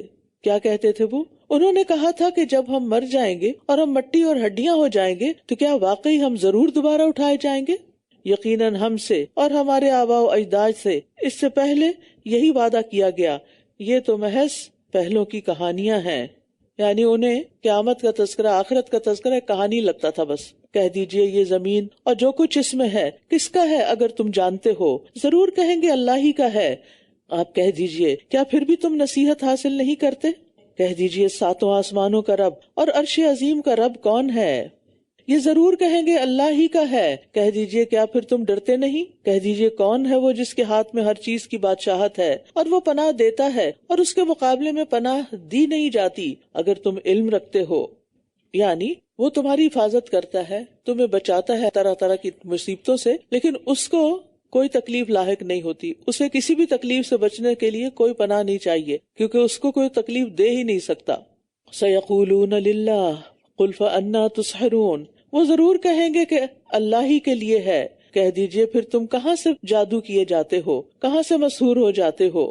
بلکہ ہم ان کے پاس حق لے کر آئے ہیں اور بے شک وہی جھوٹے ہیں۔ یعنی ہم نے تو ان کو صحیح بات بتائی ہے لیکن ان کا انکار ان کے جھوٹے ہونے پر دلیل ہے۔ اللہ نے کوئی اولاد نہیں بنائی اور نہ ہی اس کے ساتھ کوئی اور معبود ہے۔ اگر ایسا ہوتا تو ہر معبود جو کچھ اس نے پیدا کیا ہوتا اسے لے کر الگ ہو جاتا اور ایک دوسرے پر چڑھائی کر دیتا۔ اللہ پاک ہے اس سے جو یہ بیان کرتے ہیں، وہ غیب اور حاضر کا جاننے والا ہے، وہ بہت بلند ہے اس سے جو شریک یہ ٹھہراتے ہیں۔ کہہ دیجئے اے میرے رب، اگر تو مجھے وہ عذاب دکھا دے جس کا یہ وعدہ کیے جاتے ہیں تو اے میرے رب تو مجھے ان ظالم لوگوں میں شامل نہ کرنا، اور بے شک وہ وعدے جو ہم ان سے کر رہے ہیں آپ کو دکھانے پر یقیناً قادر ہیں۔ ادفع باللتی ہی احسن، برائی کو اس طریقے سے دور کیجئے جو سب سے اچھا ہو۔ جو کچھ وہ بیان کرتے ہیں ہم اسے خوب جانتے ہیں۔ کتنا خوبصورت سبق ہے، براہ راست نبی صلی اللہ علیہ وسلم سے کہا جا رہا ہے، لیکن اس میں ہم سب کے لیے بھی سبق ہے کہ اگر ہم سے کوئی برا کرے تو ہم بھی جواباً اس کے ساتھ ویسا ہی سلوک نہ کریں جو اس نے ہمارے ساتھ کیا، بلکہ ہمارا رویہ بہتر ہونا چاہیے۔ ہمارے ایمان کا تقاضا ہے کہ ہم لوگوں جیسے نہ بن جائیں بلکہ ان سے بہتر ہوں۔ اور بہتر انسان کس چیز کے بدولت ہو سکتا ہے؟ اخلاق کی بدولت ہو سکتا ہے، اپنے کردار کی بدولت۔ اگر اخلاق اور کردار میں سوار نہیں تو پھر اس کے پاس کچھ بھی نہیں۔ ابن عباس کہتے ہیں اس سے مراد ہے کہ غصے کے وقت صبر کر لو، برائی کو معاف کر دو، کسی نے کوئی تکلیف دی ہے، تمہارا کوئی نقصان کیا اس کو معاف کر دو۔ جب لوگ ایسے اخلاق اختیار کریں گے، یہ بڑی غور سے سننے کی بات ہے، جب لوگ ایسے اخلاق اختیار کریں گے تو اللہ ان کو ہر آفت سے بچا کے رکھے گا۔ ہم چاہتے ہیں نا کہ ہمیں آفات سے بچایا جائے، تو جن کے اخلاق اچھے ہوتے ہیں ان کے لیے ہر مشکل سے نکلنے کا رستہ بن جاتا ہے، اور ان کے دشمن بھی عاجز ہو کر ان کے دلی دوست بن جائیں گے۔ کیونکہ دوسری جگہ آتا ہے نا فَإِذَا الَّذِي بَيْنَكَ وَبَيْنَهُ عَدَاوَةٌ كَأَنَّهُ وَلِيٌّ حَمِيمٌ وَقُلْ رَبِّ أَعُوذُ بِكَ مِنْ هَمَزَاتِ الشَّيَاطِينِ، اور کہہ دیجئے اے میرے رب میں شیطانوں کے وسوسوں سے تیری پناہ چاہتا ہوں۔ وَأَعُوذُ بِكَ رَبِّ أَن يَحْضُرُونَ، اور اے میرے رب میں تیری پناہ چاہتا ہوں اس سے کہ وہ میرے پاس حاضر بھی ہوں، وہ پاس بھی نہ پھٹکے میرے۔ اللہ تعالیٰ نے اپنے نبی اور مومنوں کو حکم دیا ہے کہ وہ شیطان کے ہمزات میں اللہ کی پناہ طلب کریں، یعنی جب ان کے اوپر شیطان کے حملے ہوں، ایسے حملے جن پر وہ قابو نہیں رکھ سکتا، تو اللہ سے مدد لیں۔ خاص طور پر کس حملے کے وقت انسان قابو نہیں رکھ سکتا؟ غصہ، غیظ و غضب، تو پھر کیا پڑھنا چاہیے اس وقت؟ اعوذ باللہ من الشیطان الرجیم وَإِمَّا يَنزَغَنَّكَ مِنَ الشَّيْطَانِ نَزْغٌ فَاسْتَعِذْ بِاللَّهِ إِنَّهُ سَمِيعٌ عَلِيمٌ۔ رسول اللہ صلی اللہ علیہ وسلم نے فرمایا جب آدمی کو غصہ آ جائے تو وہ کہے اعوذ باللہ۔ اگر سارا اینڈ تک نہ بھی پڑھے تو جیسے ہم خالی بسم اللہ بھی بعض مقامات پہ پڑھتے ہیں تو ایسے اعوذ باللہ اعوذ باللہ، اس سے اس کا غصہ ختم ہو جائے گا۔ تو جن لوگوں کو بھی غصہ آتا ہے اور بہت شدید آتا ہے اور بہت جلدی آ جاتا ہے تو وہ اس نسخے کو بس پکڑ لیں، کیونکہ غصہ آنا اچھی بات نہیں اور انسان کے اچھے اخلاق کے منافی ہے۔ آپ کا کیا دھرا سب کچھ ختم ہو جاتا ہے۔ یعنی آپ اتنے صبر کر کر کے اپنے بچوں کے ساتھ اتنے پولائٹ اور اچھے رہیں، اور پھر ایک دن آئے کہ آپ ایسا غصہ کریں کہ اگلی پچھلی کسر نکال دیں، گویا آپ نے کوئی اچھا کیا ہی نہیں۔ ان کے دل سے آپ کی ساری اچھائیاں تو محو ہو جائیں گی، باقی کیا بچے گا؟ غصہ۔ ہاں اگر آپ پہلے کر چکے ہیں اور اب اچھا اخلاق اختیار کریں گے تو کیا ہوگا؟ اللہ تعالیٰ اس کو ان کے دل سے محو کر دے گا۔ تو تعوذ پڑھنے کو معمولی نہ سمجھے کہ اچھا صرف اعوذ باللہ بس کافی ہے۔ دیکھیے آپ پڑھ کیا رہے ہیں، بول کیا رہے ہیں، میں اللہ کی پناہ چاہتی ہوں، میں اللہ کی پناہ لے رہی ہوں۔ حتی اذا جاء احدهم الموت قال رب ارجعون، یہاں تک کہ جب ان میں سے کسی کو موت آئے گی تو وہ کہے گا اے میرے رب مجھے واپس لوٹا دے۔ کہاں؟ لعلی اعمل صالحا فیما ترک، تاکہ جس دنیا کو میں چھوڑ آیا ہوں اس میں نیک اعمال کروں۔ ہرگز نہیں، یہ تو بس ایک بات ہے جسے وہ کہہ رہا ہے، اور ان کے آگے تو اس دن تک ایک برزخ حجاب ہے جب یہ دوبارہ اٹھائے جائیں گے۔ تو آپ دیکھیے ہر انسان موت کے وقت ریگریٹ کا شکار ہوگا۔ یا ایسے ہی کبھی آپ نے ایگزامینیشن ہال میں بیٹھ کے اپنا ایگزام لکھا ہو اور آخری سوال آپ کو بہت اچھی طرح آتا ہو لیکن ٹائم ختم ہو جائے تو پھر کیا ہوتا ہے؟ سخت ریگریٹ۔ ہمیں اللہ نے بہت سی صلاحیتیں دی ہیں، بہت کچھ ہم کر سکتے ہیں، لیکن ہم ٹالتے رہتے ہیں۔ اچھا کر لیں گے، بعد میں کر لیں گے، بعد میں کتنا زیادہ ہم یہ لفظ بولتے ہیں، اچھا بعد میں ہو جائے گا۔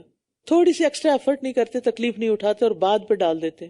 اور بہت سے ایسے خواہشات اور ایسے تمنائیں اور پروجیکٹس اور نیکی کے ارادے باوجود وسائل ہونے کے آپ کر نہیں پاتے، تو پھر موت کے وقت انسان کو سخت ندامت ہوگی، شرمندگی ہوگی، حسرت ہوگی، اور وہ چاہے گا کاش وہ واپس جائے اس جگہ پہ، اس ماحول میں، اپنے گھر میں یا جہاں بھی وہ کوئی کام کرنا چاہتا تھا، تاکہ وہ اپنا پروجیکٹ مکمل کر کے آئے. کلا، ہرگز نہیں، انہا کلمۃ ہو قائلھا، ہرگز نہیں، یہ تو بس ایک بات ہے جسے وہ کہہ رہا ہے. یعنی ٹائم تو اسے بہت ملا تھا، اس نے کیا ہی نہیں. اور ان کے آگے تو اس دن تک ایک برزخ یعنی حجاب ہے جب یہ دوبارہ اٹھائے جائیں گے. تو بات یہ ہے کہ انسان کو اپنی زندگی میں اپنے ہاتھ سے، اپنے خوشی سے، اپنی رضا سے اچھے اچھے کام کر لینے چاہیے کہ ان کا درجہ بھی بہت بلند ہوتا ہے. ابو ہریرہ کہتے ہیں کہ ایک شخص نے نبی صلی اللہ علیہ وسلم سے کہا، اے اللہ کے رسول، کون سا صدقہ افضل ہے؟ آپ نے فرمایا، تم اس حال میں صدقہ کرو کہ تم صحت مند ہو، کیونکہ بیماری میں تو ہر کوئی صدقہ کرنے کو تیار ہو جاتا ہے کہ اس کی وجہ سے میری تکلیف کٹ جائے. مالدار ہونے کی توقع رکھتے ہو کہ ہاں اگر میں اس کو انویسٹ کر دوں سارے کا سارا تو بہت پروفٹ نکلے گا. اور فقر سے ڈرتے ہو کہ اگر میں نے دے دیا تو کہیں ایسا نہ ہو کہ سب کچھ بند ہو جائے اور میں پھر کھاؤں گا کہاں سے. اور اتنی دیر مت لگاؤ کہ جب جان حلق تک آ جائے تو کہنے لگو کہ فلاں کو اتنا اور فلاں کو اتنا دے دو، حالانکہ اب تو وہ سب فلاں کا ہی ہو چکا. فَإِذَا نُفِخَ فِي الصُّورِ فَلَا أَنْسَابَ بَيْنَهُمْ يَوْمَئِذٍ وَلَا يَتَسَاءَلُونَ، پھر جب سور میں پھونک مار دی جائے گی تو اس دن نہ ان کے درمیان رشتہ داریاں رہیں گی اور نہ ہی وہ ایک دوسرے کو پوچھیں گے. فَلَا أَنْسَابَ بَيْنَهُمْ، انصاب وہ رشتے ہوتے ہیں نا جو والدین کی طرف سے بنتے ہیں حسب نسب سے. ان رشتوں کے اندر باہمی شفقت اور مہربانی ہوتی ہے، چاہے وہ کسی بھی دین پر ہو. لیکن قیامت کے دن انسان سارے رشتوں کو بھول جائے گا، کیونکہ ہر شخص اپنی ہی جان میں مصروف ہوگا. یوم یفر المرء من اخیہ و امہ و ابیہ و صاحبتہ و بنیہ لکل امرئ منہم یومئذ شأن یغنیہ. تو اس لیے انسان اس دن کی فکر کرے. فمن ثقلت موازینہ فاولئک ھم المفلحون، تو جن کے پلڑے بھاری ہوئے تو وہ لوگ فلاح پانے والے ہیں، کامیاب ہو جائیں گے. یعنی جس کی نیکیاں خواہ ایک نیکی کی وجہ سے ہی اس کی برائیوں سے زیادہ ہو جائیں، ایک نیکی، ایک ذرے جتنی نیکی، کیونکہ اللہ تعالیٰ اس کو بھی کئی گنا بڑھا کے پھر کیا کرے گا، وَيُؤْتِ مِن لَدُنْهُ أَجْرًا عَظِيمًا. تو اس لیے چھوٹی سی نیکی کو بھی انسان حقیر نہ سمجھے، جو موقع ملتا جائے انسان کرتا جائے، ساتھ کے ساتھ، ہاتھ کے ہاتھ. تو جن کے پلڑے بھاری ہوئے تو وہ لوگ فلاح پانے والے ہیں، اور جن کے پلڑے ہلکے ہوئے تو یہی وہ لوگ ہیں جنہوں نے اپنے آپ کو خسارے میں ڈالا، یہ جہنم ہی میں ہمیشہ رہنے والے ہیں. آگ ان کے چہروں کو جھلسا دے گی اور وہ اس میں بد شکل ہوں گے. دنیا میں آپ نے کبھی کسی جلے ہوئے انسان کو دیکھا؟ وہ جب صحت مند ہو جاتا تب بھی اس کے نقش و نگار اس چہرے کے خراب ہو جاتے ہیں. کیا میری آیات تم پر پڑھی نہ جاتی تھی پھر بھی تم ان کو جھٹلا دیتے تھے؟ وہ کہیں گے، اے ہمارے رب، ہم پر ہماری بدبختی غالب آ گئی اور ہم ہی گمراہ لوگ تھے.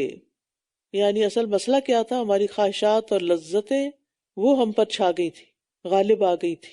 اس لیے ان دونوں کو بدبخت کہا جا رہا ہے کہ بدبختی غالب آ گئی تھی، کیونکہ یہ دونوں چیزیں بدبختی کی طرف لے جاتی ہیں انسان کو. تو اس کا مطلب یہ ہے کہ انسان کو اپنے لیے حسن ظن رکھنا چاہیے اور مخلوقات کے بارے میں ادروائز. ربنا اخرجنا منہا فإن عدنا فإنا ظالمون، اے ہمارے رب ہمیں اس سے نکال دے، اس جہنم سے نکال، پھر اگر ہم دوبارہ وہی کچھ کریں تو یقیناً ہم ظالم ہوں گے. قال اخسؤوا فیہا ولا تکلمون، وہ فرمائے گا تم اسی جہنم میں دھتکارے ہوئے پڑے رہو اور تم مجھ سے کلام بھی نہ کرو. بے شک میرے بندوں میں کچھ لوگ تھے جو کہتے تھے، اے ہمارے رب ہم ایمان لائے، بس تو ہمیں بخش دے اور ہم پر رحم فرما، اور تو سب رحم کرنے والوں میں بہترین ہے. فاتخذتموہم سخریا، تو تم نے انہیں مذاق بنا لیا، یہاں تک کہ انہوں نے تمہیں میرا ذکر بھی بھلوا دیا اور تم ان پر ہنستے تھے. یعنی جو کمزور مسلمان تھے ان کا تم مذاق اڑایا کرتے تھے. تو یاد رکھیے جو اپنے مقابلے میں کسی بھی طرح کمزور ہو، علم میں، مال میں، صحت میں، حتیٰ کہ دین ایمان میں بھی، تو مذاق نہ اڑائیں، کیونکہ مذاق انسان ہمیشہ اپنے سے نیچے والے کا اڑاتا ہے. انی جزیتہم اليوم بما صبروا، میں نے آج انہیں ان کے صبر کی وجہ سے بدلہ دیا. یقیناً وہی کامیاب ہونے والے ہیں. وہ فرمائے گا تم زمین میں گنتی کے کتنے سال ٹھہرے؟ وہ کہیں گے ہم ایک دن یا دن کا کچھ حصہ ٹھہرے. یہ دنیا کی لمبی لمبی زندگی جس کو ہم کہتے ہیں کیسے کٹے گی، یہ ایک دن یا دن کا بھی ایک حصہ لگے گا. بس آپ گننے والوں سے پوچھ لیجئے، فرشتوں سے پوچھ لیجئے جو لوگوں کی عمریں لکھتے تھے. وہ فرمائے گا تم بہت تھوڑا ہی ٹھہرے، کاش تم واقعی جانتے ہوتے. کیا بھلا تم نے یہ سمجھ رکھا تھا کہ ہم نے تمہیں یوں ہی بیکار پیدا کیا ہے اور یہ کہ تم ہماری طرف لوٹائے نہ جاؤ گے؟ وَتَعَالَى اللَّهُ الْمَلِكُ الْحَقُّ لا الہ الا هو رب العرش الکریم. بس بہت بلند ہے اللہ، بادشاہ حقیقی، اس کے سوا کوئی معبود نہیں، عزت والے عرش کا رب ہے. اور جو کوئی اللہ کے ساتھ کوئی اور معبود پکارے جس کی اس کے پاس کوئی دلیل نہیں، تو بے شک اس کا حساب اس کے رب کے پاس ہے، بے شک کافر فلاح نہیں پائیں گے. تو اللہ تعالیٰ نے اس سورت کے شروع میں کس طرح مومنین کی فلاح کا ذکر کیا، کامیابی کا ذکر کیا، اور اس سورت کو کافروں کی فلاح نہ پانے کے ساتھ ختم کیا تاکہ دونوں گروہوں کا فرق واضح ہو جائے. اور کہہ دیجئے اے میرے رب بخش دے اور رحم فرما، اور تو سب رحم کرنے والوں سے بہتر ہے. سورۃ النور. بسم اللہ الرحمن الرحیم. سورۃ انزلناها وفرضناها وأنزلنا فيها آيات بينات لعلكم تذكرون. الزانية والزاني فاجلدوا كل واحد منهما 100 جلدة ولا تأخذكم بهما رأفة في دين الله إن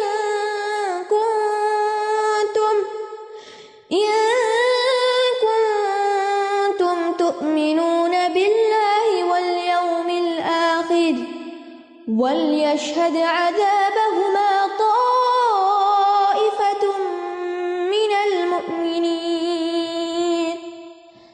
الزاني لا ينكح إلا زانية أو مشركة والزانية لا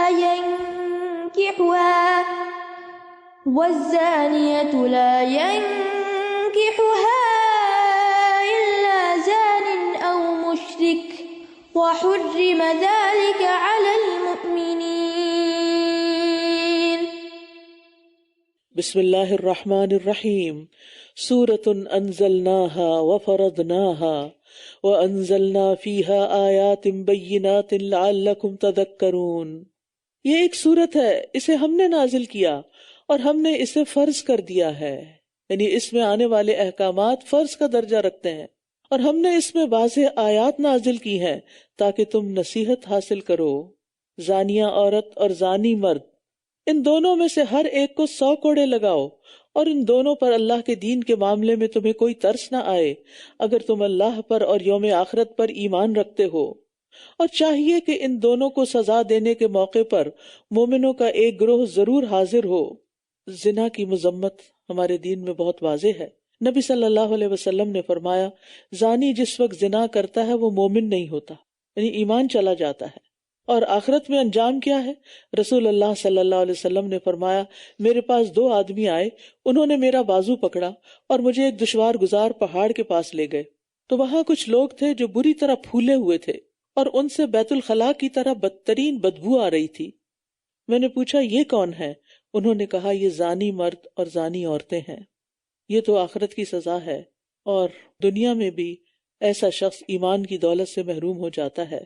اور اگر کوئی شخص توبہ نہیں کرتا اور اس برائی میں بار بار ملوث ہوتا ہے تو اس کا انجام پھر بہت ہی خوفناک ہو سکتا ہے.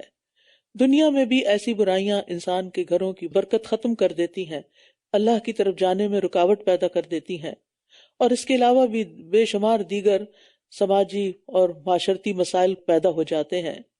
زانی مرد نکاح نہیں کرتا مگر کسی زانیہ یا مشرکہ عورت سے، اور زانیہ عورت اس سے نکاح نہیں کرتا مگر کوئی زانی یا مشرک مرد، اور مومنوں پر یہ حرام کر دیا گیا.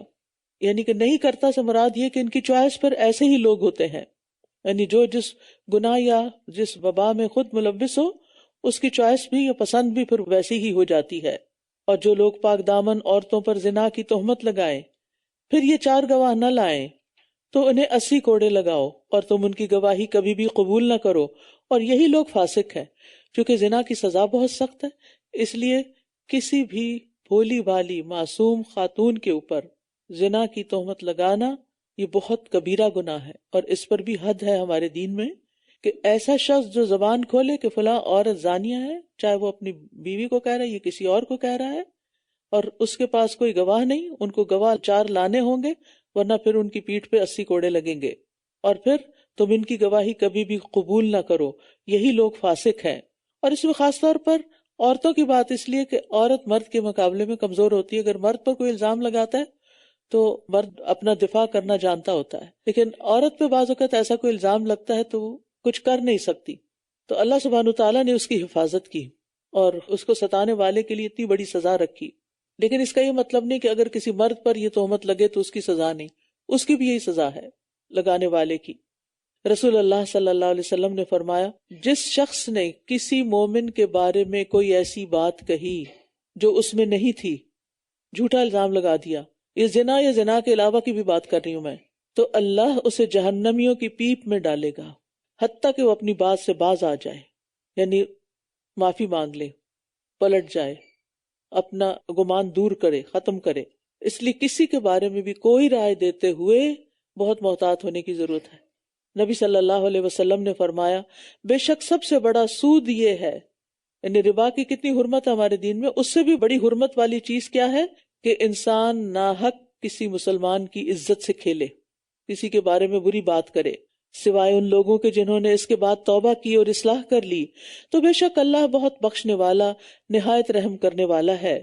اور جو لوگ اپنی بیویوں پر بدکاری کی تہمت لگائیں اور ان کے پاس اپنی ذات کے سوا کوئی گواہ نہ ہو تو ان میں سے ایک کی گواہی یہ ہے کہ 4 بار اللہ کی قسم کھا کر کہے کہ بے شک یقیناً وہ سچوں میں سے ہے، اور 5ویں بار یہ کہ اس پر اللہ کی لعنت ہو اگر وہ جھوٹوں میں سے ہے. یعنی ہسبینڈ اگر وائف پر الزام لگاتا ہے تو پھر اس صورت میں یہ حل نکالا گیا، اور اس عورت سے سزا اس طرح ٹلے گی کہ وہ 4 بار اللہ کی قسم کھا کر کہے کہ بے شک یہ مرد یقیناً جھوٹوں میں سے ہے، اور 5ویں بار یہ کہے کہ اس پر اللہ کا غضب ہو اگر وہ مرد سچوں میں سے ہے، اور اگر تم پر اللہ کا فضل اور اس کی رحمت نہ ہوتی، اور یہ کہ اللہ بہت توبہ قبول کرنے والا بہت حکمت والا ہے، تو پھر کیا بنتا، کیا انجام ہوتا. ان الذین جاؤوا بالافک عصبۃ منکم، بے شک وہ لوگ جو بہتان گھڑ کر لائے ہیں تم ہی میں سے ایک گروہ ہیں، تم اسے اپنے لیے برا نہ سمجھو بلکہ یہ تمہارے لیے اچھا ہی ہے. ان میں سے ہر شخص کے لیے وہی کچھ ہے جو اس نے گناہ میں سے کمایا، اور ان میں سے جس نے گناہ کا بڑا حصہ اپنے سر لیا اس کے لیے تو بہت بڑا عذاب ہے. یہاں سے کچھ آیات واقع افک کے بارے میں ہیں. واقع افک جیسا کہ آپ جانتے ہیں کہ حضرت عائشہ رضی اللہ تعالی عنہا پر ایک الزام لگا تھا، یعنی کہ ایک جنگ کے موقع پر ان کا ہار گم ہو گیا تھا، اس کو ڈھونڈنے کے لیے چلی گئی، قافلہ روانہ ہو گیا، بہت ذہین تھی، اسی جگہ بیٹھ گئی کہ مجھے نہیں پائیں گے تو ڈھونڈنے کے لیے آئیں گے. تو حضرت صفوان بن معطل جو تھے ان کی ڈیوٹی تھی کہ پیچھے سے جو گری پڑی چیزیں ہیں یا کچھ پیچھے چھوٹ جانے والی چیزیں ان کو دیکھتے جائیں. تو انہوں نے دیکھا کہ حضرت عائشہ وہاں بیٹھی ہیں اور اکیلی بیٹھی ہیں، تو انہوں نے انا للہ و انا الیہ راجعون پڑھا اور اپنا اونٹ پیش کیا اور وہ خاموشی کے ساتھ بیٹھ گئی. اور پھر وہ دن کے وقت مدینہ میں داخل ہوئے تو عبداللہ بن ابی نے ان پر الزام لگا دیا کہ یہ ان کے ساتھ ملوث ہوئی ہیں اور اس وجہ سے یہ پیچھے رہی ہیں، نعوذ باللہ دوسرے لفظوں میں زنا کی تہمت لگا دی. تو اس پر مدینہ میں تقریباً 1 ماہ سے زیادہ بہت سخت بے چینی رہی. اس دوران وحی بھی نہیں آ رہی تھی. پھر بالآخر اللہ تعالیٰ نے وحی کے ذریعے اس معاملے کو صاف کیا. حضرت عائشہ کی برات میں یہ 10 آیات اتری، اور یہ کہ جنہوں نے تم میں سے یہ کام کیا ہے ان کا گناہ میں بہت بڑا حصہ ہے، عذاب میں بہت بڑا حصہ ہے. لیکن اس کے ساتھ ساتھ اللہ تعالیٰ فرما رہے ہیں اس واقعے کو اپنے حق میں برا نہ سمجھو بلکہ یہ اچھا ہے. اس میں ہمارے لیے بہت بڑا سبق ہے. بعض اوقات ہماری زندگی میں ایسی چیزیں پیش آ جاتی ہیں جو ہمارے لیے سخت تکلیف دہ ہوتی اور ہم کہتے کاش ہم اس سے پہلے دنیا سے ہی چلے جاتے اور ہمیں یہ دن نہ دیکھنا پڑتا. لیکن اللہ تعالیٰ ایسی آزمائشوں سے بھی بندے کو بہت کچھ سکھاتا ہے. خیر کی 5 صورتیں کیا ہیں؟ ایک تو یہ کہ حضرت عائشہ کے بارے میں یہ آیات نازل ہوئی جو قیامت تک پڑھی جا رہیں گی، ان کی برات نازل ہوئی، ان کے بارے میں بات کر کے ان کا دفاع اللہ تعالیٰ نے کر کے ان کو عزت بخشی. پھر ان پر جو بہتان لگا اس کی وجہ سے ان کو بہت بڑے ثواب کا حصہ ملا. پھر اس سارے واقعے میں مومنوں کے لیے بہت بڑی نصیحت بھی تھی، اور پھر بہتان لگانے والوں کی سزا بھی سامنے آئی. اللہ تعالیٰ کی طرف سے کچھ قانون بھی آ گئے. یعنی اگرچہ یہ ایک شر تھا لیکن اس شر سے بہت سا خیر بھی نکلا. اور یہی ہمارا عمومی رویہ ہونا چاہیے کہ زندگی میں انسان صرف خیر ہی پر راضی نہ ہو، بلکہ اگر کوئی تکلیف دہ چیز زندگی میں سامنے آئی ہے تو اس پر بھی اللہ سے ناراض نہ ہو. رضیت باللہ ربا. اور انسان مسلسل یہی سوچے اس میں بھی کوئی خیر ہے، اس میں بھی کوئی خیر ہے، اور دعا کرے اللہ مجھے اس کی خیر دکھا دے اور میرے دل کو حوصلہ دے دے. کیونکہ ایسے مواقع پر صبر کرنا بڑا ہی مشکل کام ہے. جب تم نے اس بہتان کو سنا تھا تو مومن مردوں اور مومن عورتوں نے اپنے نفسوں کے بارے میں اچھا گمان کیوں نہ کیا اور کیوں نہ کہا کہ یہ صریح بہتان ہے، یعنی سنتے ہی صفائی پیش کیوں نہ کی. تم اپنے بارے میں کیا سوچتے؟ اگر یہ بات تمہارے بارے میں کہی جاتی تو تم کیا سوچتے؟ وہ اس پر 4 گواہ کیوں نہ لائے؟ پھر جب وہ گواہوں کو نہیں لا سکے تو اللہ کے نزدیک یہی جھوٹے ہیں. اور اگر دنیا اور آخرت میں اللہ کا فضل اور اس کی رحمت تم پر نہ ہوتی تو جس معاملے میں تم پڑ گئے تھے اس پر تمہیں بہت بڑا عذاب پہنچتا. کیونکہ ہوا یہ تھا کہ منافقین کے علاوہ کچھ مخلص مسلمان بھی پروپیگنڈے سے متاثر ہو گئے تھے.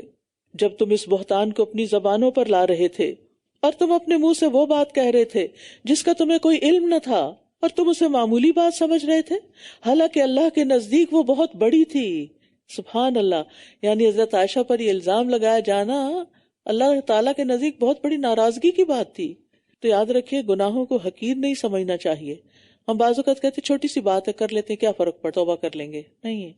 ابن سیرین کہتے ہیں اللہ کی قسم جو گناہ مجھ سے ہو گئے ہیں میں ان پہ نہیں روتا، بلکہ میں ان گناہوں پہ روتا ہوں جنہیں میں نے حقیر جانا جبکہ وہ اللہ کے ہاں انتہائی سنگین ہوتے ہیں. کیونکہ اوپر ان کا نا کہ تم اسے چھوٹا سمجھتے تھے، اللہ کے نزدیک تو بہت بڑی بات تھی.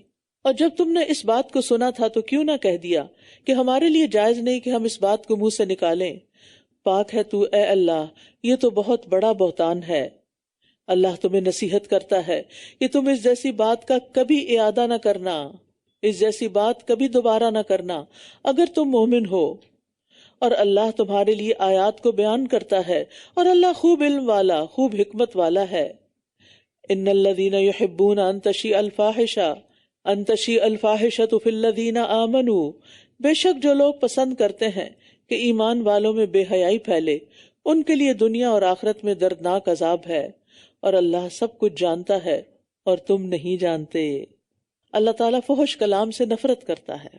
اکرمہ کہتے ہیں مجھے نہیں معلوم ابن عباس یا ان کے چچا زاد بھائی میں سے کسی نے دوسرے کے لیے کھانا تیار کیا، دعوت کی، تو ایک لونڈی لوگوں کے سامنے کام کر رہی تھی کہ ان میں سے کسی نے لونڈی کو زانیہ کہہ کے پکارا. تو ابن عباس نے کہا چپ رہو، اگر تم پر دنیا میں حد نہ لگائی گئی تو آخرت میں تو ضرور لگائی جائے گی کہ تم نے ایک عورت کو اس نام سے پکارا ہے. اس نے کہا کیا ایسی بات ہے؟ انہوں نے کہا بے شک اللہ فحش کلامی کرنے والوں کو اور کوشش سے بے حیائی کرنے والوں کو پسند نہیں فرماتا، یعنی انٹینشنلی برائی کرنے والوں کو. متفحش کا لفظ آیا، فاحش اور متفحش، یعنی متفحش وہ ہوتا ہے جس کے پاس بے حیائی کے اسباب اور ذرائع نہ ہوں اور وہ محنت اور کوشش کے ساتھ بے حیائی کا کام کرے. رسول اللہ صلی اللہ علیہ وسلم نے فرمایا بے شک اللہ بے حیائی پسند نہیں کرتا، بے حیا سے اور بے حیائی کی تلاش کرنے والے سے بغض رکھتا ہے. تو ایسے سارے لوگ جو اسکرین پر بے حیائی کی چیزیں دیکھتے رہتے ہیں ان کو بھی اللہ سے ڈرنا چاہیے کہ اللہ تعالیٰ کو ایسے لوگوں سے بغض ہے جو بے حیائی والی چیزیں دیکھتے ہیں یا بے حیائی کی تلاش میں رہتے ہیں. اور فرمایا قیامت اس وقت تک قائم نہ ہوگی جب تک ہر طرف فحش اور بتکلف فحش گوئی عام نہ ہو جائے گی. یعنی قیامت کے قریب فحش باتیں، بے حیائی کی باتیں کھلے عام کی جانے لگیں گی اور کوئی برا نہیں مانے گا. نبی صلی اللہ علیہ وسلم نے فرمایا بے شک بے حیائی اور بتکلف فحش گوئی کا اسلام سے کوئی تعلق نہیں، اور اسلام کے اعتبار سے لوگوں میں سب سے اچھا وہ ہے جس کا اخلاق سب سے عمدہ ہو. اور اگر تم پر اللہ کا فضل اور اس کی رحمت نہ ہوتی اور یہ کہ اللہ بہت شفقت کرنے والا، نہایت رحم کرنے والا ہے، تو وہ تمہیں عذاب دے دیتا. لیکن چونکہ مومنوں کے سامنے یہ معاملہ پہلی دفعہ پیش آیا تھا تو ان کی تربیت کر دی گئی. یا ایھا الذین آمنوا لا تتبعوا خطوات الشیطان، اے لوگو جو ایمان لائے ہو شیطان کے قدموں کی پیروی نہ کرو، اور جو شیطان کے قدموں کی پیروی کرتا ہے تو بے شک وہ بے حیائی اور برائی کا حکم دیتا ہے، اور اگر تم پر اللہ کا فضل اور اس کی رحمت نہ ہوتی تو تم میں سے کوئی ایک بھی کبھی پاک نہ ہو سکتا، لیکن اللہ جسے چاہتا ہے پاک کرتا ہے، اور اللہ خوب سننے والا خوب علم والا ہے۔ یعنی انسان جب بھی کوئی غلط کام کرتا ہے تو دراصل وہ شیطان کی اکساہٹ سے ہوتا ہے، تو اللہ سبحانہ تعالیٰ نے شیطان کے قدموں کی پیروی کرنے سے منع کیا ہے اور بے حیائی کے کاموں سے منع کیا ہے، اور اگر کسی کو اللہ تعالیٰ پاک نہ کرے تو انسان کبھی بھی پاک نہیں ہو سکتا۔ تو اس لیے انسان کو کوشش یہ کرنی چاہیے کہ وہ شیطان کے وسوسوں اور شیطان کی ڈالی ہوئی نجاستوں سے ہمیشہ بچتا رہے۔ وَلَا يَأْتَلِ أُولُو الْفَضْلِ مِنْكُمْ وَالسَّعَةِ أَنْ يُؤْتُوا أُولِي الْقُرْبَى، اور تم میں سے جو صاحب فضل اور وسعت والے ہیں اس بات کی قسم نہ کھا لیں کہ وہ رشتہ داروں اور مسکینوں اور اللہ کے راستے میں ہجرت کرنے والوں کو کچھ مال نہیں دیں گے، بلکہ چاہیے کہ وہ معاف کر دیں اور درگزر کریں۔ کیا تم پسند نہیں کرتے کہ اللہ تمہیں معاف کر دے؟ اور اللہ بہت بخشنے والا نہایت رحم کرنے والا ہے۔ یعنی رشتہ داروں سے تکلیفیں بھی پہنچیں تو بھی ان کے اوپر جو صدقہ خیرات آپ کر رہے ہیں، جو ان کی مدد کر رہے ہیں، اس سے ہاتھ نہ روکیں، کیونکہ انسانوں سے غلطیاں ہوتی رہتی ہیں، انسان کو درگزر کرنی چاہیے، لغزشوں کو معاف کر دینا چاہیے۔ بے شک وہ لوگ جو پاک دامن بھولی بھالی ایمان والی عورتوں پر زنا کی تہمت لگاتے ہیں وہ دنیا اور آخرت میں لعنت کیے گئے ہیں، اور ان کے لیے بہت بڑا عذاب ہے۔ جس دن ان کی زبانیں اور ان کے ہاتھ اور ان کے پاؤں ان کے خلاف گواہی دیں گے اس کی جو وہ کیا کرتے تھے، اور اس دن اللہ انہیں ان کا بدلہ حق کے ساتھ پورا پورا دے گا، اور وہ جان لیں گے کہ اللہ ہی حق ہے اور وہی حق کو ظاہر کرنے والا ہے۔ یعنی اگر انسان دنیا میں کسی سزا سے بچ بھی جاتا ہے تو قیامت کے دن نہیں بچ سکے گا، وہاں تو ہر ایک کو اس کے کیے کا پورا بدلہ مل کر رہے گا۔ خبیث عورتیں خبیث مردوں کے لیے اور خبیث مرد خبیث عورتوں کے لیے ہیں، اور پاکیزہ عورتیں پاکیزہ مردوں کے لیے اور پاکیزہ مرد پاکیزہ عورتوں کے لیے ہیں۔ یہ لوگ اس سے بری ہیں جو یہ ان کے بارے میں کہتے ہیں، ان کے لیے تو بخشش اور عزت والا رزق ہے۔ اے لوگو جو ایمان لائے ہو، اپنے گھروں کے سوا اور گھروں میں داخل نہ ہوا کرو جب تک کہ تم اجازت حاصل نہ کر لو، اور ان کے رہنے والوں پر سلام نہ کر لو، یہ بات تمہارے لیے بہتر ہے تاکہ تم نصیحت حاصل کرو۔ یعنی انسان کو کسی کے گھر میں کسی کی پرائیویسی میں مداخلت نہیں کرنی چاہیے، اور جب کسی کے گھر میں انسان داخل ہو تو سلام کر کے داخل ہو۔ پھر اگر تم ان گھروں میں کسی کو نہ پاؤ تو ان میں داخل نہ ہو یہاں تک کہ تمہیں اجازت دے دی جائے، اور اگر تم سے کہا جائے کہ واپس چلے جاؤ تو واپس چلے جایا کرو، یہ تمہارے لیے زیادہ پاکیزہ ہے، اور جو کچھ تم کرتے ہو اللہ اسے خوب جاننے والا ہے۔ ایسے غیر رہائشی گھر جن میں تمہارے لیے کوئی فائدہ ہو، جیسے بینکس ہیں یا اسکولز ہیں یا پبلک پلیسز ہیں، ان میں داخل ہونے میں تم پر کوئی گناہ نہیں، اور اللہ جانتا ہے جو کچھ تم ظاہر کرتے ہو اور جو کچھ تم چھپاتے ہو۔ قل للمؤمنین یغضوا من ابصارہم، مومن مردوں سے کہہ دیجئے کہ وہ اپنی کچھ نگاہیں پست رکھیں اور اپنی شرمگاہوں کی حفاظت کریں، یہ ان کے لیے زیادہ پاکیزہ ہے۔ جو کچھ وہ کرتے ہیں اللہ اس کی خوب خبر رکھنے والا ہے۔ یہاں زنا سے حفاظت کے لیے نظروں کی حفاظت کا حکم دیا گیا ہے، کیونکہ تمام شہوانی فتنوں کا آغاز نظر سے ہوتا ہے۔ احمد شوقی کہتے ہیں نظر ملتی ہے، پھر مسکراہٹ، پھر سلام، پھر گفتگو، پھر وعدہ، اور پھر ملاقات تک بات جا پہنچتی ہے۔ تو آغاز نگاہوں سے ہوتا ہے، اس لیے نگاہوں کی حفاظت ضروری ہے۔ تو مومن مردوں کو نظر نیچی رکھنے کا حکم دیا گیا ہے۔ اس کا یہ مطلب نہیں کہ انسان کسی بھی چیز کو نظر بھر کے نہ دیکھے، راستہ چلتے ہوئے بھی دیکھنا ہے اور کام کاج کرتے ہوئے۔ مطلب اس کا یہ ہے کہ جن چیزوں کی طرف دیکھنا حرام ہے ان سے نگاہوں کو نیچے رکھا جائے، اسی لیے من ابصارہم کا لفظ آیا ہے۔ مثلا اپنی بیوی اور محرم رشتہ دار عورتوں کے سوا مردوں کے لیے باقی عورتوں کو گور گور کے دیکھنا، بار بار دیکھنا، یہ منع ہے۔ پھر اسی طرح شہوت کے ساتھ کسی کو دیکھنا وہ بھی منع ہے، یعنی اگر کسی محرم رشتے کی طرف بھی کوئی شہوت سے دیکھ رہا ہے تو وہ بھی منع ہے، کیونکہ آج کل آپ بہت سی ایسی باتیں سنتے ہیں، انسیسٹ کا معاملہ، اور حتیٰ کہ میرے پاس پرسنلی بعض میسیجز ایسے آئے ہیں کہ جس میں خود باپ اپنی بیٹی کے ساتھ برا کر رہا ہوتا ہے. تو اگر باپ ہی اپنی بیٹی کو عزت نہیں دیتا، پروٹیکشن نہیں دیتا، اور اس کے ساتھ ہی وہ برائی کا ارتکاب کرتا ہے، تو پھر ایک عورت کہاں جائے گی، کہاں سے حفاظت طلب کرے گی؟ تو اس لیے سب سے پہلے آنکھوں سے دیکھنے پر پابندی لگائی گئی کہ شہوت کی نگاہ سے نہ دیکھو، محرم رشتوں کو بھی، اور نہ محرم رشتوں کو بار بار مت دیکھو. اچانک نظر پڑے تو نظر پھیر لو. جریر بن عبداللہ کہتے ہیں میں نے رسول اللہ صلی اللہ علیہ وسلم سے اچانک نظر پڑ جانے کے بارے میں پوچھا تو آپ نے مجھے حکم دیا کہ میں اپنی نظر کو پھیر لوں. نبی صلی اللہ علیہ وسلم نے فرمایا مجھے اپنی طرف سے 6 چیزوں کی ضمانت دو، میں تمہیں جنت کی ضمانت دیتا ہوں. بات کرو تو سچ بولو، وعدہ کرو تو پورا کرو، جب تمہیں امین بنایا جائے تو امانت کا حق ادا کرو، اپنی شرمگاہوں کی حفاظت کرو، اپنی نظروں کو جھکا کر رکھو اور اپنے ہاتھ روک لو. بالکل سیم ہی پھر عورتوں کو بھی حکم دیا گیا وَقُلْ لِلْمُؤْمِنَاتِ يَغْضُضْنَ مِنْ أَبْصَارِهِنَّ، اور عورتوں کے لیے بھی یہ احکامات ہیں کہ وہ مردوں کی طرف شہوت کی نگاہ سے نہ دیکھیں. ضرورتاً آپ دیکھ سکتے ہیں، لیکن اگر دل میں کوئی اٹریکشن پیدا ہونے لگے، وہ صرف اللہ جانتا ہے اور بندہ جانتا ہے نا، تو اپنی نگاہ پھیر لے. اور مومن عورتوں سے کہہ دیجئے کہ وہ اپنی کچھ نگاہیں پست رکھیں اور اپنی شرمگاہوں کی حفاظت کریں اور اپنی زینت کو ظاہر نہ کریں سوائے اس کے جو خود بخود ظاہر ہو جائے، اور وہ اپنی اوڑھنیاں اپنے گریبانوں پر ڈالے رہیں، اور وہ اپنی زیب و زینت ظاہر نہ کریں سوائے اپنے شوہروں کے یا اپنے باپوں کے یا اپنے شوہروں کے باپوں کے یا اپنے بیٹوں کے یا اپنے شوہروں کے بیٹوں کے یا اپنے بھائیوں کے یا اپنے بھائیوں کے بیٹوں کے یا اپنی بہنوں کے بیٹوں کے یا اپنی عورتوں کے یا ان کے لیے کہ ان کے دائیں ہاتھ جن کے مالک ہوئے، یا مردوں میں سے ایسے زیر 10 مرد جو عورتوں کی خواہش نہیں رکھتے، یا وہ لڑکے جو عورتوں کی پوشیدہ باتوں سے واقف نہیں اور اپنے پاؤں زمین پر مار کر نہ چلیں کہ ان کی وہ زیب و زینت معلوم ہو جائے جو وہ چھپاتی ہیں. اور اے مومنو تم سب اللہ کی طرف توبہ کرو تاکہ تم کامیاب ہو جاؤ. تو اس میں ہم دیکھتے ہیں کہ پہلے مردوں کو حکم دیا گیا کہ وہ اپنی نگاہوں کی حفاظت کریں، اور پھر اس کے بعد عورتوں کو حکم دیا گیا، کیونکہ بہت سا فتنہ نگاہ سے پھیلتا ہے. لیکن عورتوں کے لیے کچھ احکامات زائد دیے گئے، اور اس میں خاص طور پر اپنی زیب و زینت چھپانے کا، وَلَا يُبْدِينَ زِينَتَهُنَّ، کہ وہ اپنی زینت ظاہر نہ کریں، کیونکہ عورت کی زیب و زینت چاہے اس کا جسمانی حسن ہو یا اس کے لباس کا یا میک اپ، یہ چیزیں مرد کے لیے اٹریکشن کا باعث ہوتی ہیں، جس کی وجہ سے پھر بہت سی معاشرتی خرابیاں پیدا ہوتی ہیں. زینت 2 قسم کی ہوتی ہے، ایک فطری زینت، حسن و جمال ایک عورت کے اندر ہے، اس کے فگرز میں، اس کے چہرے پر، اور دوسرے جو بناؤ سنگھار اور زیبائش آسائش اور زیورات سے زینت حاصل کی جاتی ہے. اسی طرح قرآن مجید میں لباس کو بھی زینت کہا گیا ہے.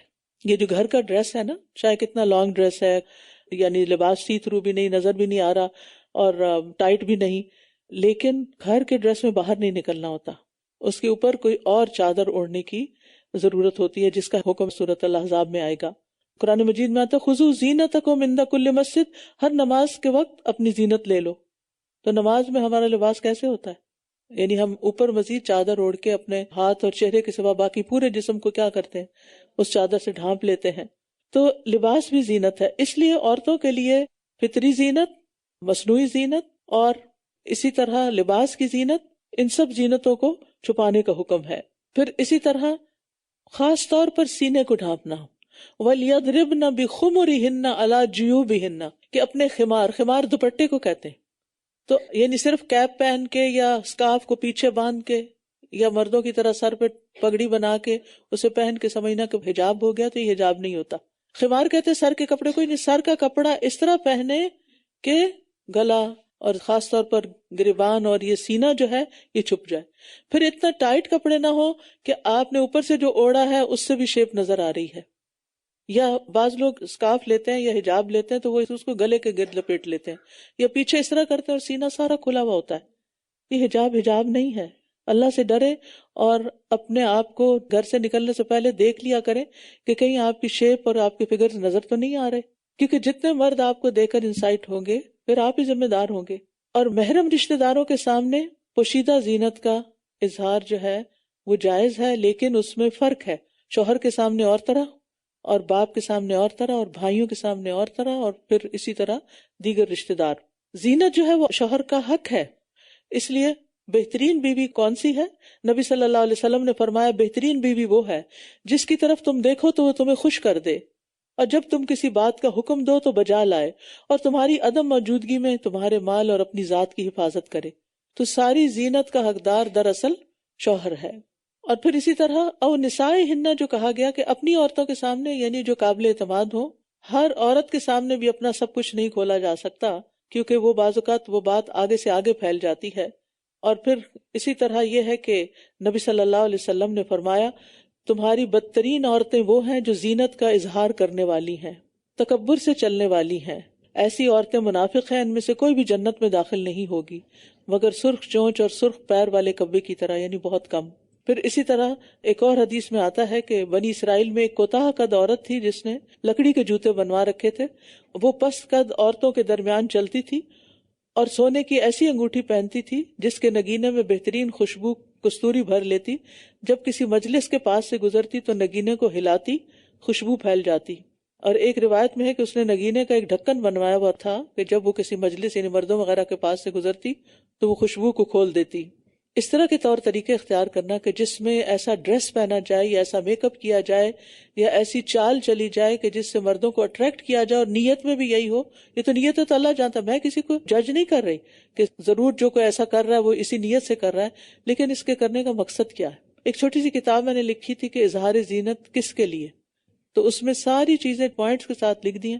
آئی ہوپ کہ بک سٹال میں یہ موجود ہو تو اس کو لے کے اچھی طرح پڑھ لیجئے اور دوسروں کو بھی پڑھوا دیجئے، تاکہ آپ اللہ تعالیٰ کے اس خاص حکم پر عمل کر کے اللہ کی رحمت کے مستحق ہوں، کیونکہ یہ بھی اللہ ہی کا حکم ہے، اور اللہ سبحانہ وتعالیٰ جو ہے وہ ہمارے لیے زیادہ بہتر جانتے ہیں اور ہمیں بہتر طور پر گائیڈ کرتے ہیں۔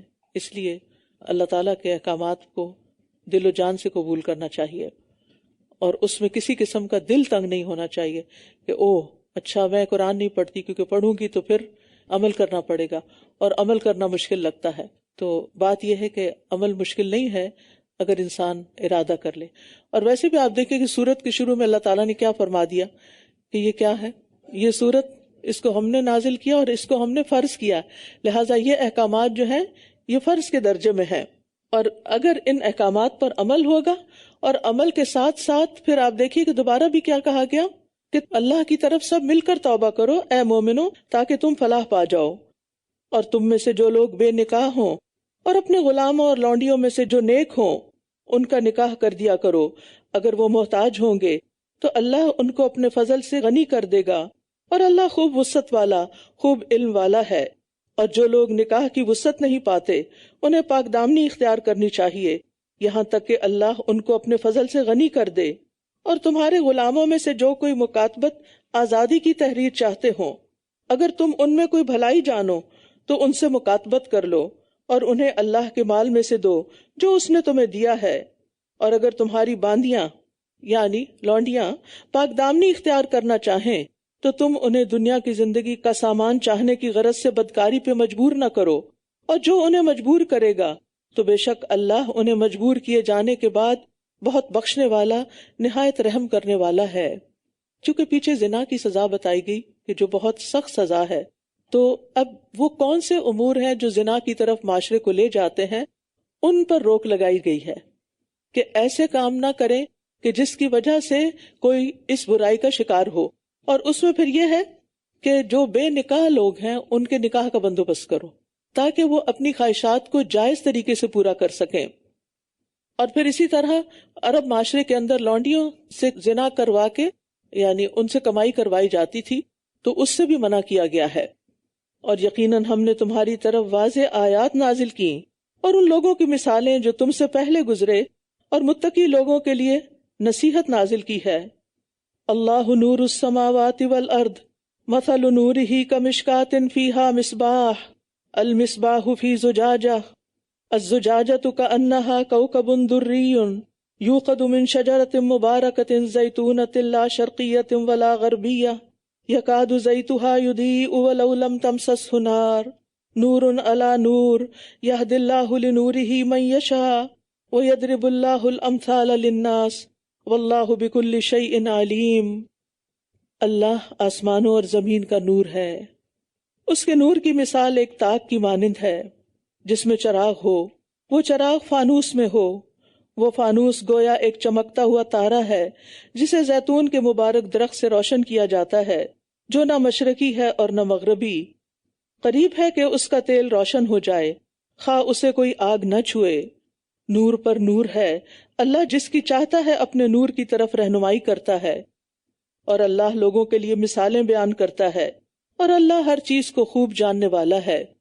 تو اللہ سبحانہ وتعالیٰ نے ہمیں قرآن مجید میں طرح طرح کی مثالوں سے بہت سے امور سمجھائے ہیں، سکھائے ہیں، اور اس میں خاص طور پر یہ مثال بہت ہی خوبصورت ہے، اور یہ مومن کے دل کی مثال ہے کہ مومن کے دل کے اندر جب ایمان ہوتا ہے تو پھر اس کے لیے ہر چیز روشن ہو جاتی ہے، اس کو حق اور باطل کے درمیان فرق پتہ چلنے لگتا ہے۔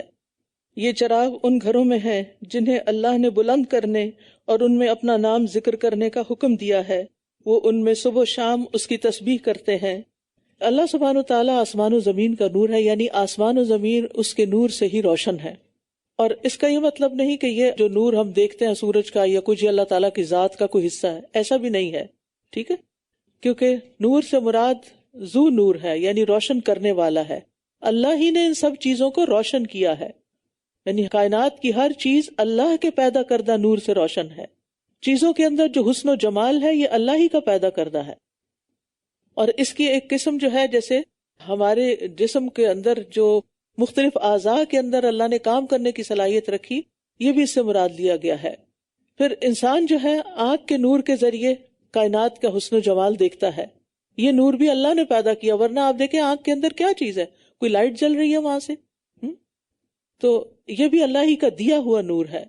پھر یہ ہے کہ کانوں کا نور اس کا سننا ہے، اسی طرح چھونے چکھنے کی صلاحیتیں بھی، اور نور سے مراد مانوی نور بھی ہے۔ مانوی نور کیا ہوتی ہے؟ ہدایت ہوتی ہے، جیسے کہتے ہیں نا اللہم اجعل فی قلبی نورا، تو اس کا مطلب نہیں کہ اندر کوئی لائٹ لگ جائے، اس کا مطلب یہ ہے کہ میرے دل میں ہدایت آ جائے، میری آنکھیں ہدایت کو دیکھ کر ہدایت پائیں، پڑھ کر ہدایت پائیں، اسی طرح کان ہدایت کی بات سن کر ہدایت پائیں۔ ابو عالیہ کہتے ہیں یہ مومن کی مثال ہے، پس مشکات مومن کی اپنی ذات ہے، قندیل اس کا سینہ ہے، اور چراغ وہ ایمان ہے جو اللہ نے اس کے اندر رکھا ہے، اور قرآن جو اس کے دل میں ہے اس کو بابرکت درخت کے روغن سے جلایا جاتا ہے، یعنی قرآن سے استفادہ کرتا ہے، یعنی اس کو اس سے تشبیہ دی گئی، اور یہ اللہ اکیلے کے لیے اخلاص ہے، یعنی اس کی مثال اس درخت کی ہے جس کو درختوں نے ڈھانپ رکھا ہو۔ یہ درخت یعنی کہ بہت سخت دھوپ سے بھی بچا ہوا ہے، یعنی سورج کے طلوع اور غروب ہوتے ہوئے اس کو بہت دھوپ نہیں لگتی، اور مومن کا بھی یہی حال ہوتا ہے کہ وہ اس بات سے محفوظ ہوتا ہے کہ کوئی چیز اس کے ایمان پر حملہ کرے اور وہ اس سے متاثر ہو جائے، بلکہ اس کا نور جگمگاتا رہتا ہے۔ کیونکہ مومن کا حال کیا ہے کہ اگر اس کو کچھ ملتا ہے تو شکر گزاری کرتا ہے، آزمائش آئے تو صبر کرتا ہے، فیصلہ کرتا ہے تو انصاف پر مبنی کرتا ہے، اور اگر بات کرتا ہے تو سچی بات کرتا ہے۔ تو یہ اس نور کی وجہ سے ہی ہے جو اللہ تعالیٰ نور ہدایت اس کو عطا کرتا ہے۔ اور جب کسی کے اندر یہ نور آ جاتا ہے تو پھر تجارت اور خرید و فروخت کے وقت بھی وہ اللہ کو نہیں بھولتا۔ اللہ تعالیٰ رزق کمانے سے منع نہیں کرتا، لیکن رزق کماتے ہوئے بھی اللہ کو بھولنا نہیں چاہیے۔ وہ مرد جنہیں تجارت اور خرید و فروخت اللہ کے ذکر اور نماز قائم کرنے اور زکوٰۃ ادا کرنے سے غافل نہیں کرتی، وہ اس دن سے ڈرتے ہیں جس میں دل اور نگاہیں الٹ پلٹ کر رہ جائیں گی، تاکہ اللہ انہیں ان کے بہترین اعمال کا بدلہ دے جو انہوں نے کیے، اور اپنے فضل سے انہیں مزید عطا کرے، اور اللہ جسے چاہتا ہے بے حساب رزق دیتا ہے۔ اور جن لوگوں نے کفر اختیار کیا ان کے اعمال کسی چٹیل میدان میں ایک سراب کی طرح ہیں، سخت پیاسا اسے پانی سمجھتا ہے، یہاں تک کہ جب وہ اس کے پاس آتا ہے تو اسے کچھ بھی نہیں پاتا، بلکہ اللہ کو اپنے پاس پاتا ہے، وہ اس کا پورا پورا حساب اس سے چکا دیتا ہے، اور اللہ جلد حساب لینے والا ہے۔ یا ان کے اعمال جیسے نہایت گہرے سمندر میں اندھیرے ہوں جسے موج نے ڈھانپ لیا ہو، اس کے اوپر ایک اور موج ہو، اس کے اوپر بادل ہوں، اندھیروں پر اندھیرے ہیں، جب وہ اپنا ہاتھ نکالے تو قریب ہے کہ اسے دیکھ بھی نہ سکے، اور جس کے لیے اللہ نے کوئی نور نہیں بنایا تو اس کے لیے کوئی نور نہیں ہے۔ کیا آپ نے دیکھا نہیں کہ بے شک اللہ کے لیے تسبیح کرتی ہے ہر وہ چیز جو آسمانوں اور زمین میں ہے، اور پر پھیلائے ہوئے پرندے بھی، ہر ایک نے اپنی نماز اور تسبیح جان لی ہے، اور جو وہ کر رہے ہیں اللہ اسے خوب جاننے والا ہے۔ آپ دیکھیے کہ بارہا یہ مضمون گزرتا ہے کہ ہر چیز اللہ تعالیٰ کی تسبیح کرتی ہے، اس سے ہمیں کیا سبق ملتا ہے کہ ہم بھی اللہ سبحانہ وتعالیٰ کی تسبیح ہر حال میں کرتے رہیں. دوسری بات یہ ہے کہ کل قد علم صلاتہ و تسبیحہ، ہر ایک کو اس کی نماز اور اس کی تسبیح کا علم ہے، یعنی سب کے سب اپنے کام کو جانتے ہیں. تو اس سے کیا پتہ چلتا ہے کہ ہمیں اپنی عبادت کے طریقوں کا علم ہونا چاہیے. بغیر علم کے عبادت نہیں ہوتی، یعنی علم کے ساتھ ہی عبادت کی جاتی ہے. کیونکہ اگر نماز پڑھنے کا طریقہ نہیں آتا تو آپ کیسے نماز پڑھیں گے؟ اور اگر آپ کو اپنے دنیاوی کاموں میں بھی اپنی جاب ڈسکرپشن نہیں پتا، اپنی ذمہ داریاں نہیں پتا، تو آپ کے لیے مشکل ہو جائے گی. یعنی کسی کو بھی آپ کام دیں یا خود کام کریں تو آپ کو اپنے کاموں کا صحیح طور پر پتہ بھی ہونا چاہیے. وَلِلَّهِ مُلْكُ السَّمَاوَاتِ وَالْأَرْضِ وَإِلَى اللَّهِ الْمَصِيرُ، اور آسمانوں اور زمین کی بادشاہت اللہ ہی کی ہے اور اللہ ہی کی طرف لوٹ کر جانا ہے. أَلَمْ تَرَ أَنَّ اللَّهَ يُزْجِي سَحَابًا ثُمَّ يُؤَلِّفُ بَيْنَهُ، کیا آپ نے دیکھا نہیں کہ بے شک اللہ ہی بادلوں کو چلاتا ہے، پھر وہ انہیں آپس میں ملا دیتا ہے، پھر وہ انہیں تہ بتہ کر دیتا ہے، پھر آپ دیکھتے ہیں کہ بارش ان کے درمیان سے نکل رہی ہے، اور وہ آسمان سے ان برف کے پہاڑوں سے جو اس میں ہیں اولے برساتا ہے، پھر جس پر وہ چاہتا ہے ان کو گرا دیتا ہے، اور جس سے وہ چاہتا ہے ان کو پھیر دیتا ہے. قریب ہے کہ اس کی بجلی کی چمک نگاہوں کو لے جائے. تو اس میں آپ دیکھیے کہ اللہ سبحانہ وتعالیٰ اپنی قدرت کی کچھ نشانیاں ہمیں دکھا رہے ہیں کہ مختلف چیزیں کس طرح کام کر رہی ہیں. یعنی ہوائیں بہت سے کام کرتی ہیں، ہوائیں پھر بادل اٹھاتی ہیں اور بادل چلتے ہیں. یعنی پانی کتنا ہیوی ہوتا ہے، یعنی ایک ڈرم آپ اگر ہاتھ سے اٹھانا چاہیں تو اکیلے اٹھا نہیں سکتے، آپ کو دوسروں کی مدد چاہیے ہوتی ہے. کس طرح ہوا جیسی وہ چیز جو نظر ہی نہیں آتی، اللہ تعالیٰ کی قدرت کی نشانی، کس طرح جب بھاپ اٹھتی ہے اور ہوا اس کو کس طرح اٹھا لیتی، یعنی وہ عمل کیا ہوگا ہوا کے اٹھانے کا، اور پھر اٹھا کے اس کو ایک مناسب مقدار میں اوپر جاتی. اگر وہ بہت اوپر، آسمانوں کی تو وسعت بہت ہے، بہت اوپر چلے جائے یا اگر قریب قریب ہی رہے تو وہ مقصد پورا نہیں ہوتا کہ جس کے ساتھ یہ عمل ہو رہا ہوتا ہے. اور پھر یہ کہ صرف بارش نہیں برستی بلکہ برف بھی برستی ہے، اولے برستے ہیں. ان سب چیزوں میں اللہ تعالیٰ کی قدرت کی نشانیاں ہیں. اللہ رات اور دن کو الٹ پلٹ کرتا رہتا ہے. یقیناً اس میں اہل بصیرت کے لیے بڑی عبرت ہے. اور اللہ نے ہر طرح کے جاندار پانی سے پیدا کیے ہیں، تو ان میں سے کچھ اپنے پیٹ کے بل چلتے ہیں، اور ان میں سے کچھ اپنے 2 پاؤں پر چلتے ہیں، اور ان میں سے کچھ 4 پر. اللہ جو چاہتا ہے پیدا کرتا ہے، بے شک اللہ ہر چیز پر خوب قدرت رکھنے والا ہے. یعنی ایک ہی پانی سے پیدا ہونے والی مختلف چیزیں، کتنی ویرائٹی ہے ان کے اندر، چاہے وہ پودے ہوں، چاہے وہ جانور ہوں. اور یہ بھی اللہ تعالیٰ کی توحید کی علامت ہے.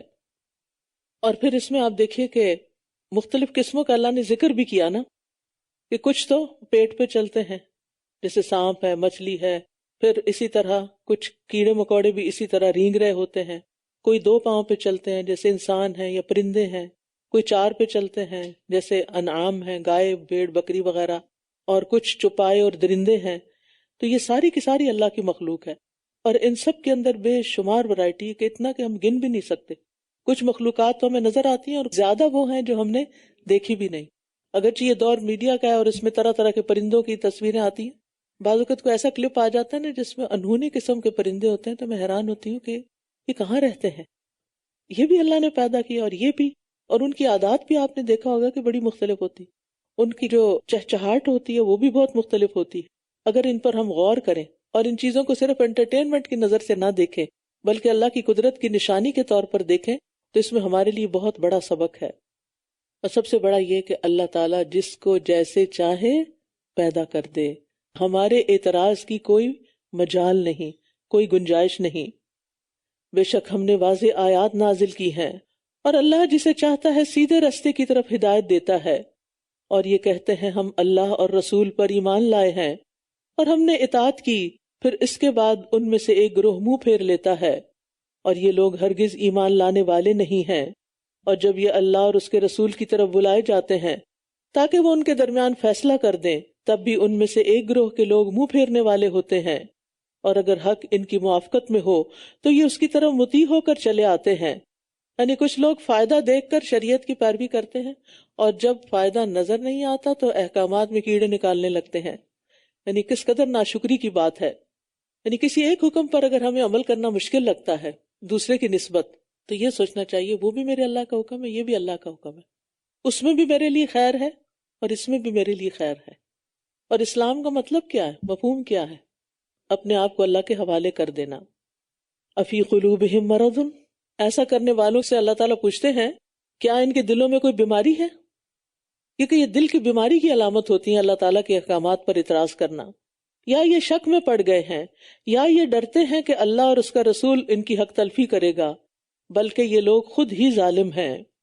انما کان قول المؤمنین اذا دعوا الی اللہ ورسولہ لیحکم بینہم ان یقولوا سمعنا واطعنا واولئک ھم المفلحون.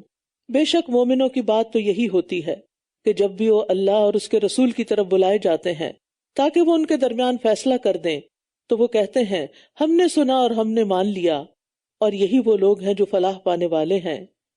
اور جو کوئی اللہ کی اور اس کے رسول کی اطاعت کرے اور اللہ کی خشیت اختیار کرے اور اس سے ڈرے تو یہی وہ لوگ ہیں جو کامیاب ہونے والے ہیں.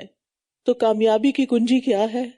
ہر شخص سکسیسفل ہونا چاہتا ہے نا، اللہ اور رسول کی اطاعت اور اللہ کا خوف اور اس کی خشیت، کہ انسان اللہ کی اطاعت کرتے ہوئے، عبادت کرتے ہوئے بھی اس سے ڈرتا رہے، اور اگر کوئی کوتاہی ہو جائے تو توبہ کر لے، معافی مانگے، تو پھر جو اللہ سے ڈرے گا اللہ تعالیٰ اس سے راضی ہوگا اور اس کو سیدھے رستے کی ہدایت بھی دے گا. اور جو ڈھیٹ بن جائے اور مقابلہ کرنے لگے اور نہ مانے، پھر اس کے ساتھ معاملہ کچھ اور ہوگا. اور انہوں نے اللہ کی پکی قسمیں کھائیں کہ اگر آپ انہیں حکم دیں تو وہ ضرور ہی نکلیں گے.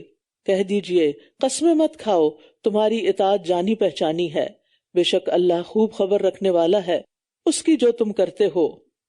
یعنی منافقین جھوٹی قسمیں کھا کر اللہ کے رسول صلی اللہ علیہ وسلم اور مومنوں کا اعتماد حاصل کرنے کی کوشش کرتے تھے، لیکن منافق یہ بھول جاتے تھے کہ ان کے ساتھ اللہ ہے. اگر ہم ان کے ساتھ کوئی دھوکہ کریں گے تو اللہ سبحانہ تعالیٰ ان کو آگاہ کر دے گا. آج کے دور میں وحی تو نہیں آتی، لیکن یہ یاد رکھیے کہ اللہ سبحانہ تعالیٰ لوگوں کے طرز عمل سے، لوگوں کے اعمال سے ان کا سچا یا جھوٹا ہونا واضح کر دیتا ہے، ان کی حقیقت سامنے آ جاتی ہے. یعنی انسان غلط کام کر کے جتنا بھی چھپانا چاہے کہیں نہ کہیں اس کے منہ سے نکل جاتا ہے، یا اس کے چہرے پہ آ جاتا ہے، یا پھر کوئی اور اس کا پول کھول دیتا ہے. تو اس لیے کامیابی اسی میں ہے کہ انسان اللہ سے ڈرتا رہے اور اللہ سے ڈر کر اپنی زندگی گزارے. قل اطیعوا اللہ و اطیعوا الرسول، کہہ دیجئے اللہ کی اطاعت کرو اور رسول کی اطاعت کرو. پھر بھی اگر تم منہ پھیرتے ہو تو رسول پر وہی ذمہ داری ہے جس کا بوجھ اس پر ڈالا گیا، اور تمہارے ذمہ وہ ہے جو تم پر بوجھ ڈالا گیا ہے، اور اگر تم اس کی اطاعت کرو گے تو ہدایت پالو گے. اور رسول پر صرف کھلم کھلا پیغام پہنچا دینے کی ہی ذمہ داری ہے. یعنی اللہ تعالیٰ کے ساتھ ساتھ رسول اللہ صلی اللہ علیہ وسلم کی اطاعت کا حکم بار بار دیا جا رہا ہے.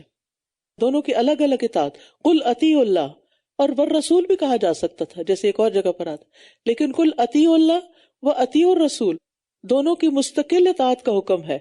فَإِن تَوَلَّوْا یعنی ان دونوں کی اطاعت سے یا ان میں سے ایک کی اطاعت سے کوئی منہ موڑتا ہے تو پھر وہ اپنے فعل کا ذمہ دار ہوگا اور تم اپنے کام کے ذمہ دار ہو. پھر تمہارے سے نہیں پوچھا جائے گا کہ اس نے سنت کی پیروی کیوں نہیں کی. لیکن ہمیں کرائیٹیریا دیا گیا، یہ جملہ بڑا اہم ہے، وَإِن تُطِيعُوهُ تَهْتَدُوا اور اگر تم اس کی اطاعت کرو گے تو ہدایت پالو گے. اور رسول پر صرف کھلم کھلا پیغام پہنچا دینے کی ہی ذمہ داری ہے. یعنی رسول کا کام کیا ہے؟ پیغام پہنچا دے، اور لوگوں کا کام کیا ہے؟ اطاعت کریں. اگر کوئی نہیں اطاعت کرتا تو پھر اس کو پوچھنے والا کون ہے؟ اللہ ہے. تم میں سے جو لوگ ایمان لائے اور انہوں نے نیک عمل کیے، اللہ نے ان سے وعدہ کیا ہے کہ وہ ضرور انہیں زمین میں جانشین بنائے گا جیسا اس نے ان سے پہلے کے لوگوں کو جانشین بنایا تھا، اور وہ ضرور ان کے لیے ان کے دین کو جما دے گا جسے اس نے ان کے لیے پسند کیا ہے، اور وہ ضرور انہیں ان کے خوف کے بعد بدل کر امن دے گا. وہ میری عبادت کریں گے اور میرے ساتھ کسی کو شریک نہ کریں گے، اور جو لوگ اس کے بعد کفر کریں تو یہی لوگ فاسق ہیں. اور نماز قائم کرو اور زکوٰۃ ادا کرو اور رسول کی اطاعت کرو تاکہ تم پر رحم کیا جائے. سبحان اللہ. بار بار یہی بات آ رہی ہے. یعنی پارے کے اس حصے میں خاص طور پر جس چیز کی طرف توجہ دلائی جا رہی ہے وہ رسول اللہ صلی اللہ علیہ وسلم کی اطاعت ہے. آپ کی زندگی میں تو لوگ آپ کی مجلس میں حاضر ہوتے جو حکم پاتے اطاعت کرتے، کیا وہ ان کے لیے تھی صرف سوچنے کی بات ہے؟ وہ ہمارے لیے بھی ہے. اور ہمارے لیے کیا ہے کہ ہم آپ کی سنتوں کے بارے میں علم بھی حاصل کریں اور ان پر عمل کریں. کیونکہ بہت سے لوگ یہ کہتے ہیں کہ ہم نے قرآن پڑھ لیا ہمارے لیے کافی ہے. نہیں، قرآن کے ساتھ حدیث بھی پڑھیں، اللہ تعالیٰ کی بات کے ساتھ رسول اللہ صلی اللہ علیہ وسلم کی سیرت کو بھی جانیں اور کس طرح انہوں نے اس قرآن پر عمل کیا اس کو بھی دیکھیں. اور اگر کوئی چاہتا ہے کہ اس پر رحم کیا جائے تو پھر اسے ایسا کرنا ہوگا. آپ ان لوگوں کے بارے میں جنہوں نے کفر کیا ہرگز یہ خیال نہ کریں کہ وہ زمین میں اللہ کو عاجز کرنے والے ہیں اور ان کا ٹھکانہ آگ ہے، یقیناً وہ بہت بری لوٹنے کی جگہ ہے. اے لوگو جو ایمان لائے ہو، تم میں سے وہ لوگ جن کے مالک تمہارے دائیں ہاتھ ہیں اور تم میں سے جو ابھی سن بلوغت کو نہیں پہنچے، انہیں چاہیے کہ وہ ان 3 اوقات میں تم سے اجازت طلب کیا کریں، نماز فجر سے پہلے اور دوپہر کے وقت جب تم اپنے کپڑے اتار کر رکھ دیتے ہو، اور نماز عشاء کے بعد. یہ 3 اوقات تمہارے پردے کے ہیں، ان کے بعد تم پر اور ان پر کوئی گناہ نہیں ہے. تم ایک دوسرے کے پاس بکثرت آنے جانے والے ہو. اسی طرح اللہ تمہارے لیے آیات کو کھول کر بیان کرتا ہے اور اللہ خوب علم والا، خوب حکمت والا ہے. اب یہاں غلاموں اور بچوں کے لیے اجازت کے احکامات دیے گئے ہیں کہ کس طرح پردے کے اوقات میں وہ اپنے پیرنٹس اور مالکوں کے بیڈ روم میں بغیر اجازت داخل نہ ہو. ان 3 اوقات کے علاوہ بچے اور غلام، یعنی آج کل غلام تو نہیں لیکن سرمنٹس وغیرہ جو ہوتے ہیں وہ بغیر اجازت آ جا سکتے ہیں. اور جب تم میں سے بچے بلوغت کو پہنچ جائیں تو انہیں چاہیے کہ وہ بھی اجازت لے لیا کریں جیسے کہ ان سے پہلے کے لوگ اجازت لیتے تھے. اسی طرح اللہ تمہارے لیے اپنی آیات کھول کر بیان کرتا ہے اور اللہ خوب علم والا، خوب حکمت والا ہے. یعنی سگی اولاد بھی بالغ ہونے کے بعد اجازت لے کر داخل ہو، یعنی اذا بلغ الاطفال منکم الحلم. اور محرم رشتوں کے پاس بھی داخل ہونے کے لیے اجازت لینی چاہیے. سبحان اللہ، ہمارا دین یعنی انسانوں کے لیے کتنے فائدے کا ہے. ہر انسان کی ایک پرائیویسی ہوتی ہے. ہر انسان کو کچھ ایسے کام کرنے کی ضرورت ہوتی ہے وہ جو سب کے سامنے نہیں کر سکتا. بعض اوقات سطر اس کا پورا نہیں ہوتا، اس کا لباس درست نہیں ہوتا. بعض اوقات وہ کوئی ایسا کام کر رہا ہوتا ہے کہ جس سے دوسروں کو کوئی غرض نہیں ہوتی، یا وہ کام دوسروں کے علم میں نہیں لانا چاہیے، یا یہ کہ وقت سے پہلے وہ چیز نہیں بتائی جا سکتی. تو ایسی تمام صورتوں میں پھر انسان کو پرائیویسی دی گئی اور یہ اس کا حق ہے. اور عورتوں میں سے بیٹھ رہنے والیاں جو نکاح کی امید نہیں رکھتی، ان پر بھی کوئی گناہ نہیں کہ وہ اپنے کپڑے اتار رکھیں. مطلب یہ نہیں کہ سارے کپڑے اتار دیں، اس کا مطلب یہ ہے کہ جو اوپر اوڑھنے والے کپڑے ہیں، جس طرح یعنی گھر سے باہر نکلتے وقت عورت کو اوپر سے چادر لینی چاہیے یا گاؤن وغیرہ پہننا چاہیے. تو جب عورت بہت ضعیف ہو جائے تو اس کے لیے بہت کپڑے پہننا بھی مشکل ہوتا ہے. آپ دیکھیں، آپ میں سے جو لوگ ایج کر رہے ہیں وہ اس بات کو اچھی طرح سمجھتے ہیں کہ ایک وقت آتا ہے کہ اپنا لباس خود بدلنا بھی مشکل لگتا ہے. اور پھر اگر کسی ضرورت سے گھر سے باہر خاتون جا رہی ہے، گھر میں اس کے کوئی نان محرم لوگ آ رہے ہیں، تو پھر ایسی صورت میں اس کو کچھ رخصت دی گئی ہے، سہولت دی گئی ہے، آسانی دی گئی ہے. لیکن ایک شرط کے ساتھ، بشرطے کہ وہ زینت کو ظاہر کرنے والی نہ ہو، تاہم وہ بھی احتیاط برتیں تو ان کے لیے بہتر ہے. اور اللہ خوب سننے والا، خوب جاننے والا ہے. یعنی بوڑھی عورت کے لیے بھی غیر محرم کے سامنے زینت کا اظہار کرنا جائز نہیں. تو سوچیں پھر جوان لڑکیوں کے لیے زینت ظاہر کرنے کی اجازت کہاں سے ہوگی؟ بہت سے لوگ جو عام دنوں میں حجاب پہن بھی لیتے ہیں، جب کوئی شادی، فنکشن، پارٹی وغیرہ ہوتی ہے تو سب کچھ بھول جاتے ہیں، گویا اس ہال میں تو اللہ تعالیٰ دیکھتے ہی نہیں ہے. جبکہ مسلمان عورت کے لیے جو پردے کی کنڈیشنز رکھی گئی ہیں وہ ہر نامحرم کے ساتھ ہیں اور ہر موقع کے لیے، یعنی ہر زمان و مکان کے لیے ہے. پھر فرمایا نہ اندھے پر کوئی گناہ ہے اور نہ لنگڑے پر اور نہ ہی مریض پر اور نہ خود تم پر کہ تم اپنے گھروں سے کھاؤ، یا اپنے باپوں کے گھروں سے، یا اپنی ماؤں کے گھروں سے، یا اپنے بھائیوں کے گھروں سے، یا اپنی بہنوں کے گھروں سے، یا اپنے چچاؤں کے گھروں سے، یا اپنی پھپھیوں کے گھروں سے، یا اپنے ماموں کے گھروں سے، یا اپنی خالاؤں کے گھروں سے، یا وہ گھر جن کی کنجیوں کے تم مالک ہو، یا اپنے دوست کے گھر سے. تم پر کوئی گناہ نہیں کہ تم سب مل کر کھاؤ یا الگ الگ کھاؤ. پھر جب تم گھروں میں داخل ہوا کرو تو اپنے لوگوں کو سلام کیا کرو، یہ اللہ کی طرف سے تمہارے لیے بہت بابرکت اور پاکیزہ دعائے زندگی ہے. اپنے گھر میں بھی سلام کو رواج دو، کیونکہ سلام محبت بڑھانے کا ذریعہ ہے۔ اللہ تمہارے لیے اسی طرح آیات کھول کھول کر بیان کرتا ہے تاکہ تم عقل سے کام لو۔ اس آیت کے اس حصے میں انتہائی مجبور، معذور اور لاچار لوگوں کا حق بتایا گیا ہے۔ یعنی اکثر لوگ سوال کرتے ہیں نا کہ کیا اسلام میں اسپیشل بچے جو ہوتے ہیں یا اسپیشل لوگ جو ہوتے ہیں ان کا کوئی حق بتائے، ان کے کوئی رائٹس یا ان کے کوئی حقوق بتائے گئے ہیں؟ تو یہ آیت اس کی طرف رہنمائی کرتی ہے۔ پورے معاشرے پر ان لوگوں کا حق ہے، وہ کہیں سے بھی کھا سکتے ہیں، کہیں بھی جا سکتے ہیں اپنی ضرورت کے تحت، اور ان کو بھی یہ نہیں سمجھنا چاہیے کہ ہم دوسرے کے لیے کوئی تکلیف ہے یا مصیبت ہے، کیونکہ بعض اوقات ان کا کانفیڈنس ختم ہو جاتا ہے۔ اور اس سے یہ پتہ چلتا ہے کہ ایسے بچوں کے لیے ہمارا رویہ کیا ہونا چاہیے۔ اگر کوئی جیسے اسپیشل بچہ ہے تو لوگ بعض اوقات گھور گھور کے دیکھتے ہیں اور اس سے بڑھ کر اس کے پیرنٹس کو پریشان کرتے ہیں، اس کو کیا ہوا، کیوں ہوا، کیسے ہوا، کب ہوا، تنگ تو نہیں کرتا، تمہیں کوئی مشکل تو نہیں ہوتی، اس کا علاج نہیں کروایا، اس کو، یعنی اتنے سوال، اتنی باتیں کہ تنگ کر کے رکھ دیتے ہیں لوگ۔ تو اگر کسی ایسے بچے کو دیکھیں یا کسی ایسے انسان کو دیکھیں کہ جس کے اندر کسی قسم کی اب نارملٹی ہے تو اللہ کا شکر ادا کریں، اپنی نگاہیں پھیر لیں، گھور گھور کے نہ دیکھیں، نہ ہی ان کو ٹوکیں اور نہ ہی ان پہ ہنسیں، نہ ہی ان کو بلٹل کریں، اور نہ ہی ان کے ساتھ کوئی ایسا رویہ اختیار کریں کہ جس سے وہ ہرٹ ہوں یا ان کے گارڈین یا پیرنٹس ان کو کوئی تکلیف پہنچے۔ یہ ہمارے اخلاق کا ایک حصہ ہے، یعنی یہ ہمارے اوپر، ایک مسلمان معاشرے کے اوپر ایک ذمہ داری ہے۔ اور پھر آپ ویسٹرن کنٹریز میں جو رہتے ہیں وہاں ایسے بچوں کا بہت خیال رکھا جاتا ہے، ان کو گورنمنٹ کی طرف سے بہت سے الاؤنسز ملتے ہیں، لیکن بہت سے ممالک ایسے ہیں کہ جہاں ایسی کوئی سہولت نہیں ہوتی، تو اس لیے پورے معاشرے کے اوپر ذمہ داری ڈالی گئی کہ وہ ان کے لیے سہولت فراہم کرے، ان کے کھانے پینے کا، دیگر ضروریات کا خیال رکھیں۔ انما المؤمنون الذین آمنوا باللہ ورسولہ، بے شک مومن تو صرف وہی لوگ ہیں جو اللہ اور اس کے رسول پر ایمان لائے، اور جب وہ کسی اجتماعی کام پر آپ کے ساتھ ہوتے ہیں تو چھوڑ کر نہیں جاتے یہاں تک کہ آپ سے اجازت نہ لے لیں۔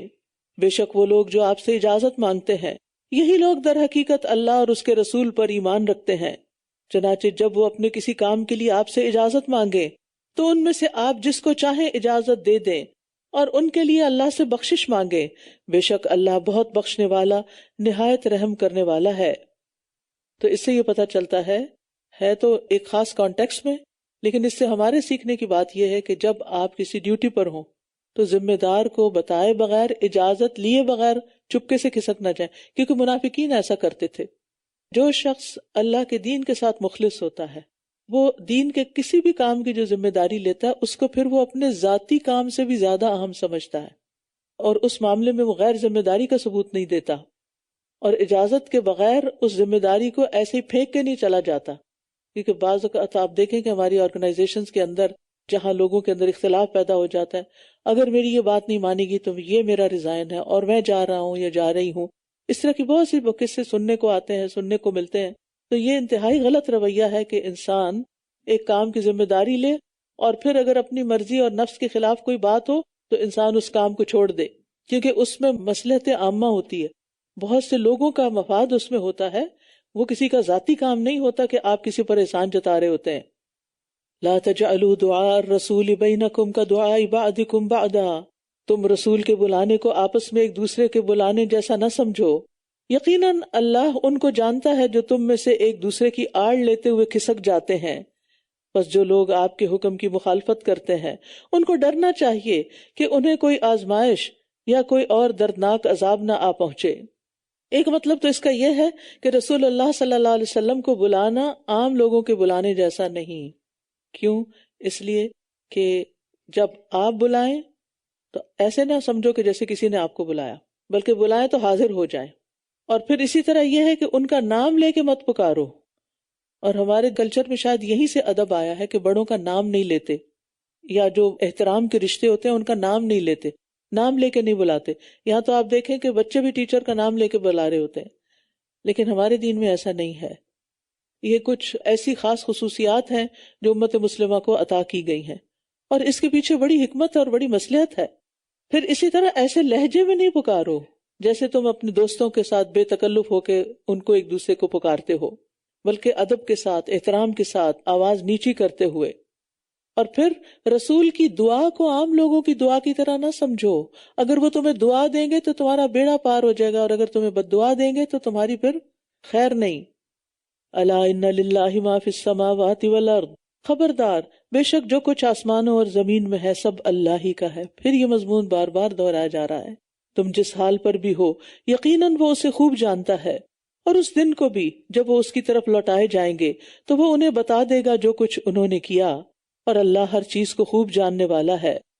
سورۃ الفرقان. بسم اللہ الرحمن الرحیم. تبارک الذی نزل الفرقان علی عبده لیکون للعالمین نذیرا. الذی له ملک السماوات والارض ولم يتخذ ولدا ولم يكن له شریک في الملك وخلق كل شيء فقدره تقديرا. تبارک الذی نزل الفرقان علی عبده لیکون للعالمین نذیرا. بہت بابرکت ہے وہ ذات جس نے اپنے بندے پر فرقان یعنی قرآن نازل کیا تاکہ وہ تمام جہان والوں کو خبردار کرنے والا بن جائے. تو بہت بابرکت کس کی طرف اشارہ ہے؟ اللہ سبحانہ و تعالیٰ کی طرف، کہ ہر طرح کی خیر کا مالک ہے اور ہر خیر اسی کی طرف سے آتی ہے. الذی لہ ملک السماوات والارض، اسی کے لیے ہے آسمانوں اور زمین کی بادشاہت، اور اس نے نہ کوئی اولاد بنائی اور نہ ہی بادشاہت میں اس کا کوئی شریک ہے، اور اسی نے ہر چیز کو پیدا کیا پھر اس کا خوب اندازہ مقرر کیا. توحید پر 4 مضبوط دلائل دیے گئے ہیں. لہو ملک السماوات والارض، نمبر 2 ولم یتخذ ولدا، نمبر 3 ولم یکن لہ شریک فی الملک، اور نمبر 4 وخلق کل شیء فقدرہ تقدیرا. اور انہوں نے اس کے سوا کئی اور معبود بنا رکھے ہیں جو کوئی چیز پیدا نہیں کر سکتے، بلکہ یہ تو خود پیدا کیے جاتے ہیں، اور یہ اپنے لیے کسی نفع و نقصان کا کوئی اختیار نہیں رکھتے، اور نہ ہی یہ موت اور زندگی کا اور نہ ہی دوبارہ جی اٹھنے کا کوئی اختیار رکھتے ہیں. اور جن لوگوں نے کفر کیا تھا کہنے لگے یہ قرآن تو محض ایک جھوٹ ہے جو اس نے خود گھڑ لیا ہے، اور کچھ اور لوگوں نے اس پر اس کی مدد کی ہے. در حقیقت یہ ظلم اور بہت بڑا جھوٹ گھڑ لائے ہیں. یعنی ظلم کا معاملہ کیا ہے انہوں نے، یہ ظلم والی بات کی ہے. اور یہ کہنے لگے کہ یہ تو پہلوں کی کہانیاں ہیں جن کو اس نے لکھوا لیا ہے، بس یہ اس پر صبح و شام املا کروائی جاتی ہیں. کہہ دیجئے اسے تو اس نے نازل کیا ہے جو آسمانوں اور زمین میں چھپی ہر بات کو جانتا ہے. بے شک وہ بہت بخشنے والا نہایت رحم کرنے والا ہے. اور یہ کہنے لگے یہ کیسا رسول ہے جو کھانا کھاتا ہے اور بازاروں میں چلتا پھرتا ہے، اس پر کوئی فرشتہ کیوں نہیں اتارا گیا جو اس کے ساتھ لوگوں کو خبردار کرنے والا ہوتا. یعنی مال حاضر رسول سے مراد محمد صلی اللہ علیہ وسلم ہے کہ ان پر اعتراض کرتے تھے کہ یہ کھانا کیوں کھاتے ہیں اور بازار میں کیوں جاتے ہیں. یعنی عام طور پر لوگوں کا خیال کیا ہوتا ہے کہ جو رسول ہو یا کوئی رسول کا وارث ہو وہ پھر ما فوق الفطرت ہو، اس کے اندر انسانوں والی کوئی بات نہ ہو. لیکن نبی صلی اللہ علیہ وسلم کی یہ عاجزی تھی کہ آپ اپنے کام خود کر لیتے تھے. نبوت سے پہلے تو آپ نے تجارت بھی کی اور بھی دیگر کام کیے، اور بعد میں بھی خندق کھودنے کے موقع پر آپ دیکھیں آپ ساتھ شریک ہوتے ہیں. اسی طرح دیگر کئی مواقع پر بھی صحابہ کے ساتھ مل کے کام کرتے تھے. مسجد نبوی مل کے ساتھ بنائی. او یلقا الیہ کنز، یا اس کی طرف کوئی خزانہ ہی ڈال دیا جاتا، یا اس کے لیے کوئی باغ ہی ہوتا جس میں سے وہ کھایا کرتا. اور ظالم کہتے ہیں تم تو بس ایک سحر زدہ آدمی کی پیروی کر رہے ہو. دیکھیے یہ کس طرح آپ کے لیے مثالیں بیان کرتے ہیں، بس یہ ایسے بھٹک گئے ہیں کہ راستے پر آنے کی استطاعت نہیں رکھتے. بہت بابرکت ہے وہ ذات، اگر وہ چاہے تو آپ کے لیے اس سے بھی بہتر بہت سے ایسے باغات بنا دے جن کے نیچے نہریں بہتی ہوں، اور وہ آپ کے لیے بہت سے محلات بنا دے. بلکہ انہوں نے قیامت کی گھڑی کو جھٹلا دیا، اور جو قیامت کی گھڑی کو جھٹلائے اس کے لیے ہم نے بھڑکتی ہوئی آگ تیار کر رکھی ہے. جب وہ انہیں دور کی جگہ سے دیکھے گی تو وہ اس کی سخت غصے اور دھاڑنے کی آوازیں سنیں گے. استغفر اللہ. یعنی آگ کی ایک آواز ہوتی ہے نا، آپ چولہا بھی جلائیں تو اس کی ایک آواز ہوتی ہے، گیس وغیرہ بھی، تو تو کہاں یہ کہ جہنم کی آگ جس میں انسان اور پتھر اس کا ایندھن ہوں گے، وہ بھڑکے گی تو کیسی بھڑک ہوگی اس کی۔ حدیث میں آتا ہے کہ جہنم نے اللہ تعالیٰ سے اپنی شدید گرمی کی شکایت کی تو اللہ تعالیٰ نے اسے سال میں 2 سانس نکالنے کی اجازت دی۔ ہو سکتا ہے کوئی یہ کہے کہ جہنم کیسے بولتی ہے، تو اللہ نے ہر چیز کو بلوایا ہے، وہ اسی لیے تو تسبیح کر رہی ہے، اور اللہ نے ان کو پیدا کیا ہے نا، وہ ان کی زبان سمجھتا ہے، وہ جو بھی تسبیح کرتے ہیں، جو بھی دعا کرتے ہیں، جو بھی بات کرتے ہیں، وہ ان کا خالق ہے۔ اور جب وہ اس میں کسی تنگ جگہ پر جکڑے ہوئے ڈالے جائیں گے، وہاں یہ بس ہلاکت ہی کو پکاریں گے۔ آج تم ایک ہلاکت کو مت پکارو بلکہ بہت سی ہلاکتوں کو پکارو۔ کہہ دیجئے کیا یہ بہتر ہے یا ہمیشگی کی جنت جس کا وعدہ متقی لوگوں سے کیا گیا ہے، جو ان کے لیے بدلہ اور واپسی کی جگہ ہے۔ اس میں ان کے لیے وہ ہوگا جو وہ چاہیں گے، ہمیشہ رہنے والے ہیں۔ یہ آپ کے رب کے ذمہ ایک وعدہ ہے جس کی درخواست کی جا سکتی ہے۔ اور جس دن وہ انہیں اور جن کی یہ اللہ کے سوا عبادت کیا کرتے تھے اکٹھا کرے گا تو فرمائے گا، کیا تم نے میرے ان بندوں کو گمراہ کیا تھا یا یہ خود راہ راست سے بھٹک گئے؟ وہ کہیں گے، پاک ہے تو، ہمیں زیبا نہ تھا کہ ہم تیرے سوا کوئی اور کارساز بناتے، لیکن تو نے انہیں اور ان کے آباء و اجداد کو سامان زندگی دیا، یہاں تک کہ یہ تیری نصیحت کو ہی بھول گئے اور یہ ہلاک ہونے والے لوگ تھے۔ بس انہوں نے ان باتوں میں تمہیں جھٹلا دیا جو تم کہا کرتے تھے۔ اب نہ تو تم عذاب کو پھیرنے کی استطاعت رکھتے ہو اور نہ ہی کسی سے مدد لینے کی، اور جو کوئی تم میں سے ظلم کرے گا ہم اسے بہت بڑا عذاب چکھائیں گے۔ اور ہم نے آپ سے پہلے جو بھی رسول بھیجے تو وہ کھانا بھی کھاتے تھے اور بازاروں میں بھی چلتے پھرتے تھے، اور ہم نے تم میں سے ایک کو دوسرے کے لیے فتنہ بنا دیا، کیا تم صبر کرو گے؟ اور آپ کا رب خوب دیکھنے والا ہے۔ یہ بڑی اہم آیت ہے۔ بہت سے لوگ کس بات پہ پریشان رہتے ہیں؟ لوگوں کی تکلیفوں کی وجہ سے، کہ لوگ انہیں پریشان کرتے ہیں، حتیٰ کہ بچے اپنے والدین سے تنگ ہیں، والدین بچوں سے تنگ ہیں، بہن بھائی ایک دوسرے سے روٹھے اور کٹے ہوئے ہیں، ہسبینڈ وائف کے بیچ میں موافقت نہیں ہوتی، اور میل ملاپ والے دوست احباب ان سے تکلیفیں پہنچتی رہتی ہیں۔ چھوٹی چھوٹی باتوں کو لوگ مائنڈ کر جاتے ہیں، چھوٹی چھوٹی باتوں پر لوگ قتل کی دھمکیاں دینے لگتے ہیں، چھوٹی سی کوئی بات کسی کی نہ مانے تو وہ اس کے لیے مصیبت بن جاتا ہے۔ اگر انسان ایک بات سمجھ جائے اور پھر صبر کر لے تو بہت سے مسائل خود ہی حل ہو جائیں۔ اللہ تعالیٰ کیا فرماتے ہیں؟ وَجَعَلْنَا بَعْدَكُمْ لِبَعْدٍ فِتْنَةً أَتَصْبِرُونَ وَكَانَ رَبُّكَ بَصِيرًا، کہ ہم نے تم میں سے ایک کو دوسرے کے لیے فتنہ بنا دیا، کیا تم صبر کرو گے؟ اور آپ کا رب خوب دیکھنے والا ہے۔ اسی طرح آپ دیکھیں، غنی فقیر کے لیے آزمائش ہے۔ فقیر کہتا ہے کہ مجھے کیا ہے کہ میں اس جیسا غنی کیوں نہیں، وہ اسی میں جلتا کڑتا رہتا ہے، میرے بھائی کے پاس اتنا کیوں ہے، میرے پاس کیوں نہیں۔ تندرست انسان، مریض کے لیے آزمائش ہے، یہ تو سب چلتے پھرتے ہیں، مجھے کیا بیماری آ گئی، وہ اس پہ غم کے گھونٹ پی رہا ہے۔ معزز انسان، شریف آدمی، گھٹیا انسان کے لیے فتنہ ہے۔ تو بعض سے تکلیف پاتے ہیں، یعنی کسی کی نعمت ہو تب بھی ہم خوش نہیں ہوتے، اور اگر کسی کی طرف سے تکلیف پہنچے تو اس پر بھی ہم صبر نہیں کرتے، جس کے نتیجے میں پھر مسائل ہی مسائل رہتے ہیں۔ تو اس لیے بہت ضروری ہے کہ انسان صبر کرنا سیکھے، کیونکہ صبر جو ہے ہر معاملے میں ضروری ہے۔ وآخر دعوانا ان الحمد للہ رب العالمین، سبحانک اللہم وبحمدک، اشہد ان لا الہ الا انت، استغفرک واتوب الیک۔ السلام علیکم ورحمۃ اللہ وبرکاتہ۔